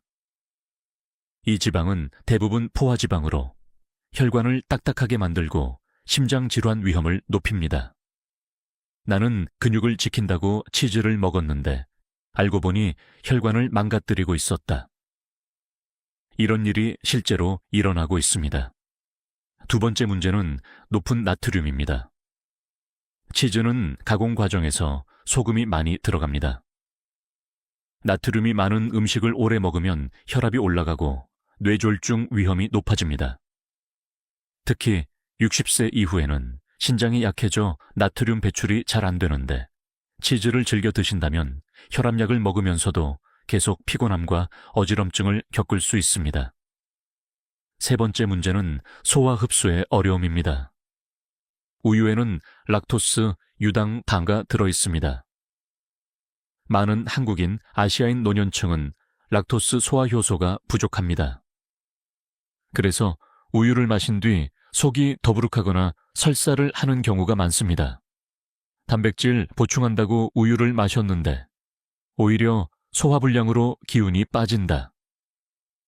이것이 흔히 벌어지는 현실입니다. 물론 학계에서도 논쟁이 있습니다. 어떤 학자들은 여전히 칼슘과 단백질을 공급하는 가장 좋은 음식은 우유와 치즈다라고 주장합니다. 하지만 최근 연구들은 목소리를 달리합니다. 칼슘 흡수율이 나이가 들수록 떨어지고 유당불내증 비율은 60세 이상에서 절반 이상이라는 보고가 있습니다. 즉, 이론은 좋지만 현실에서는 노인에게 꼭 맞지 않을 수 있다는 겁니다. 여러분께 묻고 싶습니다. 혹시 여러분도 아침마다 우유를 마시고 저녁마다 치즈를 곁들이고 계신가요? 그것이 정말 근육을 살리고 있을까요? 아니면 조용히 혈관과 위장을 괴롭히고 있을까요? 한 사례를 말씀드리겠습니다. 69세 여성 환자분이 계셨습니다. 하루도 빠짐없이 우유를 드셨습니다. 그런데 늘 속이 더부룩하고 변비와 설사를 번갈아 겪으셨습니다. 혈압도 높아지고 무릎이 시큰거려 걷기 힘들다고 호소하셨습니다. 검사 결과 신장에 부담이 쌓이고 있었습니다. 우유를 줄이고 대신 두부와 생선을 늘리자 2달 후 증상이 눈에 띄게 완화되었습니다. 그분이 하신 말씀이 아직도 기억납니다. 선생님, 평생 좋은 줄만 알았는데 이렇게 독이 될 줄은 몰랐습니다. 그렇다고 제가 치즈와 우유를 완전히 끊으라고 말씀드리는 건 아닙니다. 소량은 괜찮습니다. 하지만 매일 습관적으로 많이 드시는 건 위험할 수 있습니다. 더 중요한 건 치즈와 우유만 단백질의 답이라고 믿는 고정관념을 버리는 것입니다. 정리하겠습니다. 치즈와 우유는 단백질을 공급하지만 지방과 나트륨, 유당불내증의 함정을 동시에 안고 있습니다. 좋은 줄 알고 먹었는데 사실은 조용히 건강을 해치는 음식. 바로 이런 경우가 치즈와 우유입니다. 이제 다음은 또 다른 함정입니다. 이번엔 보충제, 즉 약처럼 먹는 단백질 보충제가 우리 몸에 어떤 위험을 주는지 살펴보겠습니다. 여러분, 요즘 약국이나 마트, 온라인 어디를 가도 단백질 보충제가 쏟아집니다. 단백질 파우더 한 스푼이면 근육이 살아난다. 나이가 들어도 보충제만 챙기면 걱정 없다. 광고 속 메시지는 참 달콤합니다. 하지만 의학적으로 보면 단백질 보충제는 분명한 위험을 안고 있습니다. 첫 번째 위험은 신장에 부담을 준다는 점입니다. 나이가 들면 신장의 역과 기능이 떨어집니다. 단백질을 과도하게 섭취하면 소변으로 노폐물을 걸러내는 과정에서 신장이 큰 압박을 받습니다. 특히 이미 고혈압이나 당뇨가 있는 분들은 단백질 보충제 한 스푼이 신장 손상의 불씨가 될 수 있습니다. 나는 근육을 살리려다 신장을 잃을 수도 있다. 생각만 해도 아찔하지 않습니까? 두 번째 위험은 간과 소화기에 부담을 준다는 점입니다. 보충제는 자연식품과 달리 단백질만 농축되어 있습니다. 이 단백질이 한꺼번에 들어오면 간은 대사하느라 바쁘고 위장은 소화에 힘겨워집니다. 실제로 보충제를 꾸준히 섭취한 노인 환자들 중 일부는 복부 팽만감, 속쓰림, 만성 소화불량을 호소합니다. 세 번째는 불순물과 첨가제 문제입니다. 시중에 나오는 보충제의 성분표를 꼼꼼히 보신 적 있으신가요? 향을 내기 위한 인공감미료, 보존제, 심지어 중금속이 미량 검출된 사례도 있습니다. 미국 소비자 보고서에 따르면 일부 유명 단백질 파우더에서 납과 비소가 검출되었다는 충격적인 결과가 있었습니다. 좋은 줄 알고 매일 먹었는데 독까지 함께 삼키고 있었다. 이런 현실은 분명 존재합니다. 물론 학계에서는 이런 논쟁이 여전히 이어집니다. 일부 전문가들은 단백질 보충제가 필요하다고 주장합니다. 특히 씹기 힘들거나 음식을 잘 못 삼키는 고령자에게는 파우더 형태가 도움이 될 수 있다는 겁니다. 그러나 또 다른 전문가들은 이렇게 반박합니다. 필요하다면 병원에서 영양 처방으로 맞춤 보충제를 권해야지. 시중 제품을 습관적으로 먹는 건 위험하다. 여러분은 어느 쪽이 더 설득력 있게 들리십니까? 제가 만난 66세 남성 환자분이 계셨습니다. 근육이 줄어드는 게 걱정돼 매일 단백질 보충제를 드셨습니다. 처음 몇 달은 기운이 나는 듯 했지만 점점 소변에서 거품이 많이 생기고 혈압이 올라가고 피로감이 심해졌습니다. 검사 결과 신장 기능이 빠르게 떨어지고 있었습니다. 보충제를 끊고 식단을 자연식품으로 바꾼 뒤 다행히 상태는 회복되었습니다. 그분이 하신 말씀이 아직도 마음에 남습니다. 선생님, 편리함 뒤에 이렇게 큰 대가가 있을 줄은 몰랐습니다. 여러분께 묻고 싶습니다. 정말 우리에게 필요한 건 파우더 한 스푼일까요? 아니면 매일 식탁 위에 작은 변화를 꾸준히 쌓아가는 것일까요? 답은 이미 명확합니다. 자연 그대로의 음식이야말로 가장 안전한 단백질 보충제입니다. 정리하겠습니다. 단백질 보충제는 빠르고 편리하지만 신장 부담, 소화기 문제, 불순물 위험이라는 세 가지 큰 함정을 안고 있습니다. 필요하다면 의사의 처방 아래에서만 제한적으로 사용해야 합니다. 그렇지 않다면 두부, 달걀, 생선이 훨씬 안전하고 효과적인 대안입니다. 이제 우리는 보충제의 함정을 살펴봤습니다. 다음은 또 하나의 오해. 고기만 믿고 먹는 식단의 한계에 대해 말씀드리겠습니다. 여러분, 단백질 이야기를 하면 가장 먼저 떠오르는 음식이 뭘까요? 대부분은 고기라고 답하실 겁니다. 고기가 힘의 원천이다. 고기를 많이 먹어야 기운이 난다. 이렇게 믿고 계신 분들 아마 적지 않으실 겁니다. 하지만 여기에도 함정이 숨어 있습니다. 고기만 믿고 식단을 짜면 단백질은 얻을 수 있을지 몰라도 그 대가를 치르게 됩니다. 첫 번째 한계는 포화지방의 과다 섭취입니다. 소고기, 돼지고기, 특히 가공육에는 포화지방이 많습니다. 포화지방은 혈관벽에 기름때처럼 달라붙어 혈관을 좁히고 심장병과 뇌졸중 위험을 높입니다. 근육을 키우려다 혈관을 막는다. 이 아이러니한 상황이 실제로 벌어지고 있습니다. 두 번째 한계는 염분과 가공 과정입니다. 햄, 소시지, 베이컨 같은 가공육에는 단백질보다 더 많은 소금과 방부제가 들어있습니다. 세계보건기구 WHO는 이미 가공육은 발암물질이라고 발표했습니다. 매일 고기를 챙겨 먹는 습관이 오히려 암의 위험을 높일 수 있다는 뜻입니다. 세 번째 한계는 노화에 따른 소화력 저하입니다. 60세 이후에는 위산 분비가 줄어들어 고기를 소화하기가 훨씬 어려워집니다. 실제로 많은 어르신들이 고기를 먹은 뒤 속이 더부룩하거나 설사를 경험합니다. 단백질은 흡수되지 못하고 오히려 체내 독소와 노폐물이 쌓여 피곤함을 더합니다. 나는 단백질을 위해 고기를 먹었는데 정작 몸은 더 지쳐간다. 이것이 현실입니다. 학계에서도 흥미로운 논쟁이 있습니다. 일부 학자들은 여전히 근육 합성을 위해서는 고기 단백질이 필수적이다라고 주장합니다. 그러나 최근 연구들은 식물성 단백질과 어패류 단백질을 함께 섭취하는 것이 오히려 장기적으로 근육과 혈관 건강에 더 이롭다는 결과를 내놓고 있습니다. 즉, 고기만이 정답이 아니라는 겁니다. 제가 만난 71세 남성 환자분은 평생 고기 위주의 식사를 하셨습니다. 하루도 빠짐없이 소고기를 드셨지요.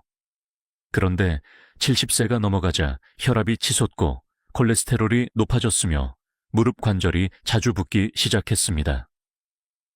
식습관을 바꿔 고기를 줄이고 대신 두부와 생선을 늘린 뒤 불과 석 달 만에 혈압은 안정되고 체력이 회복되었습니다. 본인이 하신 말씀이 아직도 선명합니다. 힘을 얻으려고 먹은 고기가 결국은 제 힘을 빼앗고 있었습니다. 여러분께 묻겠습니다. 여러분의 단백질 식단은 혹시 고기에만 치우쳐 있지 않습니까? 단백질은 얻었을지 몰라도 혈관과 장기 건강을 갉아먹고 있지 않습니까? 정리하겠습니다. 고기만 믿는 식단은 포화지방, 염분, 소화부담이라는 세 가지 큰 한계를 안고 있습니다. 고기는 완전히 끊을 필요는 없습니다. 하지만 균형이 필요합니다. 두부, 달걀, 생선과 함께 어우러질 때 고기는 비로소 건강한 단백질 원천이 됩니다. 이제 우리는 고기 식단의 한계를 보았습니다. 그렇다면 또 다른 문제, 과식과 불균형이 불러오는 치명적 결과는 무엇일까요? 다음에서 이어 말씀드리겠습니다. 여러분, 단백질이 건강에 좋다는 건 분명한 사실입니다. 하지만 중요한 진실을 놓치면 안 됩니다. 과유불급, 고요부지, 즉 아무리 좋은 것도 지나치면 독이 됩니다. 많은 어르신들이 이렇게 말씀하십니다. 나는 근육이 빠지지 않게 하려고 고기도 많이 먹고 보충제도 챙기고 치즈와 우유까지 하루 종일 먹는다. 그 결과가 어떻게 될까요? 첫 번째 결과는 신장과 간에 무거운 짐입니다. 단백질을 과하게 섭취하면 그 부산물이 요소라는 형태로 만들어져 소변으로 배출됩니다. 신장은 이 요소를 걸러내느라 과로 상태에 빠집니다. 이미 나이가 들어 기능이 떨어진 신장은 쉽게 손상됩니다. 간 역시 단백질 대사에 과부하가 걸려 피로가 쌓이고 독소가 남게 됩니다. 건강을 지키려다 오히려 장기를 해치고 있는 것 아닌가라는 질문을 던져야 할 때입니다. 두 번째 결과는 뼈의 약화입니다. 많은 분들이 단백질이 뼈를 튼튼하게 한다고만 알고 계십니다. 하지만 과도하게 섭취하면 체내 산성 부산물이 증가하고 이를 중화하기 위해 뼈에서 칼슘이 빠져나옵니다. 결국 골다공증 위험이 더 높아질 수 있습니다. 근육은 지키려 했는데 뼈는 잃고 있었다. 이 아이러니한 결과가 현실로 나타납니다. 세 번째 결과는 혈관 건강 악화입니다. 단백질을 고기 위주로 섭취할 경우 포화지방과 콜레스테롤이 과잉으로 들어옵니다. 이는 혈압을 올리고 혈관을 좁히며 뇌졸중과 심근경색을 부르는 요인이 됩니다. 나는 힘을 얻는 줄 알았는데 사실은 혈관 시한폭탄을 안고 있었다. 이 경고를 가볍게 들어서는 안 됩니다. 학계에서도 논쟁이 있습니다. 일부 연구는 고단백 식단이 체중 감량과 근육 유지에 유리하다고 강조합니다. 그러나 또 다른 연구들은 장기적으로 신장 질환, 심혈관 질환 위험을 높인다고 경고합니다. 정답은 무엇일까요? 나이와 상태에 맞는 균형입니다. 젊은 사람에겐 효과가 있을지 몰라도 60세 이후에는 신체 조건이 완전히 다르다는 사실을 잊어서는 안 됩니다. 한 환자분의 이야기를 전하겠습니다. 74세 남성으로 단백질이 좋다는 말을 듣고 하루에 고기를 3끼마다 드셨습니다. 처음엔 힘이 나는 듯 했지만 반년 후 갑자기 다리가 붓고 숨이 차 병원에 오셨습니다. 검사 결과는 신부전 초기였습니다. 단백질 과다 섭취가 신장을 압박해 일어난 일이었습니다. 그분은 말했습니다. 좋은 걸 많이 먹으면 좋은 줄 알았는데 욕심이 화를 불렀습니다. 여러분 스스로에게 물어보십시오. 나는 단백질을 건강을 위해 먹고 있는가? 아니면 불안 때문에 과식하고 있는가? 이 질문에 솔직하게 답할 때 비로소 균형이 시작됩니다. 정리하겠습니다. 단백질은 몸을 살리고 회복시키고 지켜주는 중요한 영양소입니다. 하지만 과식과 불균형은 신장 손상, 뼈 약화, 혈관 질환이라는 치명적 결과를 불러옵니다. 해답은 많음이 아니라 적당함과 균형입니다. 이제 위험 리스트의 마지막입니다. 다음에서는 이 모든 내용을 감정적으로 정리하며 실제 삶을 바꾼 한 어르신의 이야기를 들려드리겠습니다. 여러분, 지금까지 단백질의 좋은 원천과 나쁜 함정들을 살펴봤습니다. 이제 그 모든 이론이 실제 삶에서 어떻게 차이를 만드는지 한 분의 이야기를 전해드리겠습니다. 그분은 72세의 여성 환자였습니다. 처음 제 진료실에 들어오실 때 표정은 지쳐 있었고 걸음은 느렸습니다. 선생님, 저는 하루가 너무 힘들어요. 아침에 일어나도 기운이 없고 작은 계단도 오르기 힘들어요. 검사 결과는 충격적이었습니다. 근육량이 또래 평균보다 20% 이상 줄어 있었고 콜레스테롤 수치와 혈압도 높았습니다. 이분의 식단을 살펴봤습니다. 아침에는 우유와 빵, 점심에는 햄과 치즈 샌드위치, 저녁에는 고기 반찬이 대부분이었습니다. 겉보기엔 단백질이 풍부한 식단 같았지만 사실은 치즈와 가공육, 고기 중심의 불균형이었던 겁니다. 그래서 저는 이렇게 말씀드렸습니다. 선생님, 이제는 선택을 바꿔야 합니다. 단백질은 단백질이지만 무엇을 통해 섭취하느냐가 더 중요합니다. 그날부터 그녀는 식탁을 바꿨습니다. 아침엔 삶은 달걀 하나, 점심엔 두부 반모, 저녁엔 생선 반찬을 올렸습니다. 치즈와 햄은 줄이고 우유 대신 따뜻한 보리차를 마셨습니다. 3개월 뒤 그녀는 다시 제 진료실에 오셨습니다. 그때의 모습은 달라져 있었습니다. 선생님, 제가 달라졌어요. 아침에 눈을 뜨면 힘이 납니다. 손주랑 놀이터에서 같이 놀아도 지치지 않아요. 검사 결과 역시 변화를 보여주었습니다. 근육량이 증가했고 혈압은 정상 범위로 내려왔습니다. 콜레스테롤 수치도 안정되었습니다. 여러분, 이것이 바로 음식 선택이 바꾼 삶의 힘입니다. 그녀가 특별한 약을 먹은 건 아닙니다.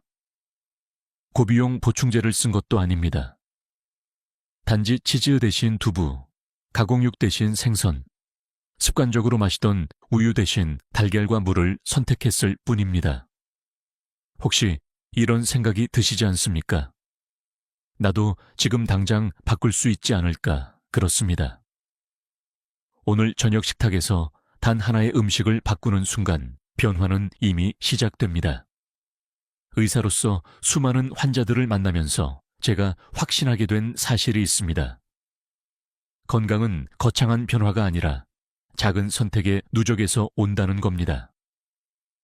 우리가 매일 먹는 음식, 그 반복이 결국 근육을 살리고 혈관을 지키고 삶을 다시 빛나게 합니다.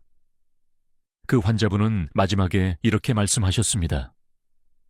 이제는 제 몸이 제 편이 된 것 같아요. 더 이상 하루가 두렵지 않습니다. 여러분, 이보다 더 큰 변화가 어디 있을까요? 정리하겠습니다. 음식 선택 하나가 삶 전체를 바꿀 수 있습니다. 오늘 여러분이 두부, 달걀, 생선을 선택하는 순간 여러분의 내일은 달라집니다. 이제 다음으로 지금 바로 실천할 수 있는 작고 구체적인 습관들을 알려드리겠습니다. 여러분, 이제 이 모든 이야기를 듣고 이렇게 생각하실 수 있습니다. 알겠는데, 구체적으로 나는 오늘부터 무엇을 해야 하지? 답은 거창하지 않습니다. 작고 단순한 습관부터 시작하면 됩니다. 첫 번째 습관은 아침 식탁에 달걀 하나 올리기입니다. 삶아 먹든 프라이로 먹든 계란찜으로 먹든 상관없습니다. 중요한 건 꾸준히 매일 1개 이상 챙기는 것입니다. 하루를 시작하는 첫 식사에 단백질이 들어가면 기운이 달라집니다. 혹시 지금까지 빵과 커피만으로 아침을 때우셨나요? 그 습관 하나만 바꿔도 몸이 느끼는 변화가 올 겁니다. 두 번째 습관은 점심 반찬에 두부 추가하기입니다. 찌개에 넣거나 간단히 구워서 간장만 곁들여도 좋습니다. 두부는 부드럽고 소화가 잘 되어 위장에 부담이 없습니다. 특히 치아가 약해지거나 소화력이 떨어진 분들에게는 최고의 단백질 원천입니다. 매일 점심 두부 반모, 그것이 근육을 살리는 약입니다. 세 번째 습관은 일주일에 2~3번 생선 먹기입니다.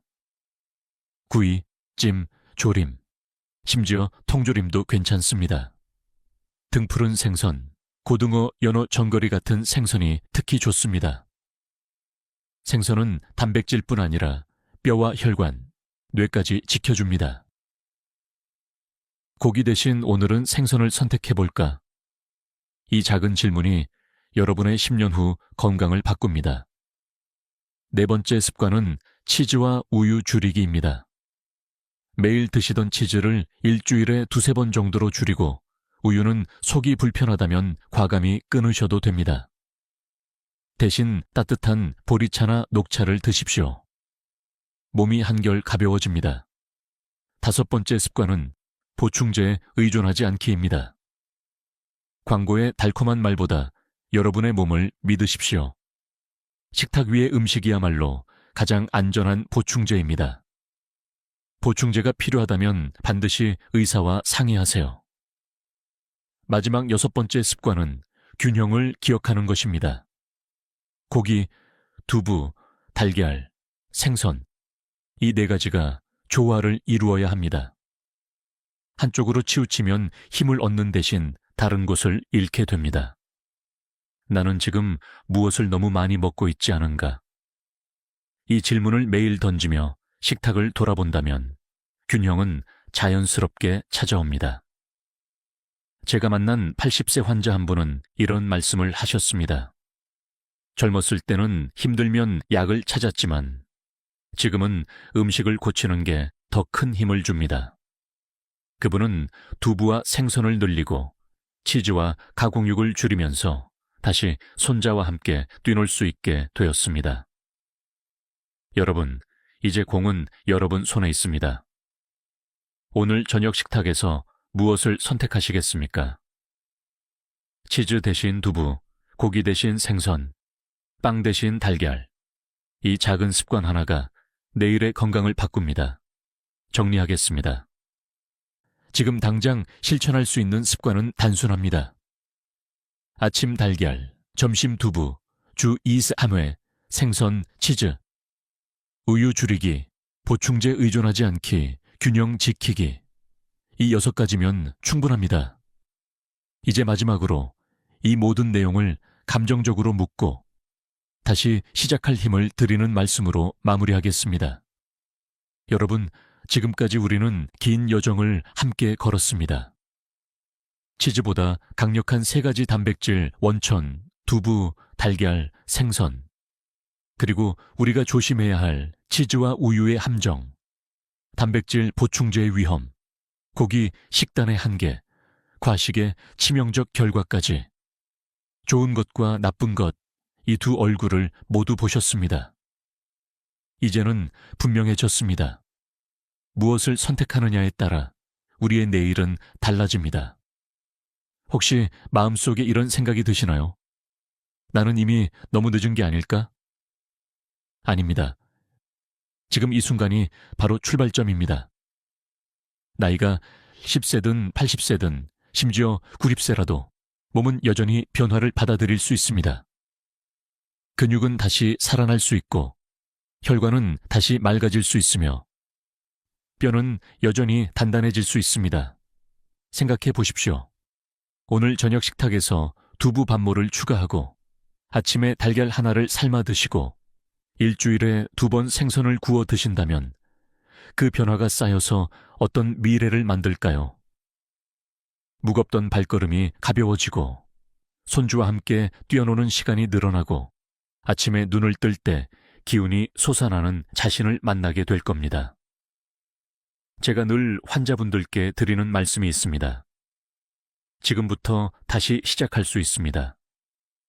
과거의 습관이 어떠했든 오늘 선택하는 음식이 여러분의 새로운 내일을 만듭니다. 여기서 작은 부탁을 드립니다. 오늘 영상에서 가장 놀라웠던 음식은 무엇이었나요? 댓글로 남겨주시면 여러분의 경험이 다른 분들에게도 큰 힘이 됩니다. 좋아요와 구독은 더 많은 분들에게 이 정보를 전하는 힘이 됩니다. 여러분의 선택 하나가 또 다른 누군가의 삶을 바꾸는 씨앗이 됩니다. 마지막으로 꼭 전하고 싶은 말씀이 있습니다. 우리는 혼자가 아닙니다. 함께 배우고, 함께 바꾸고, 함께 건강해질 수 있습니다. 여러분과 제가 오늘 나눈 이 시간이 내일을 더 강하게 만드는 시작이 되길 바랍니다. 지금부터 다시 시작할 수 있습니다. 우리는 할 수 있습니다. 함께 제대로 해냅시다. 지금까지 듣기만 해도 튼튼해지는 튼튼 라디오였습니다. 건강한 하루 되시길 바랍니다.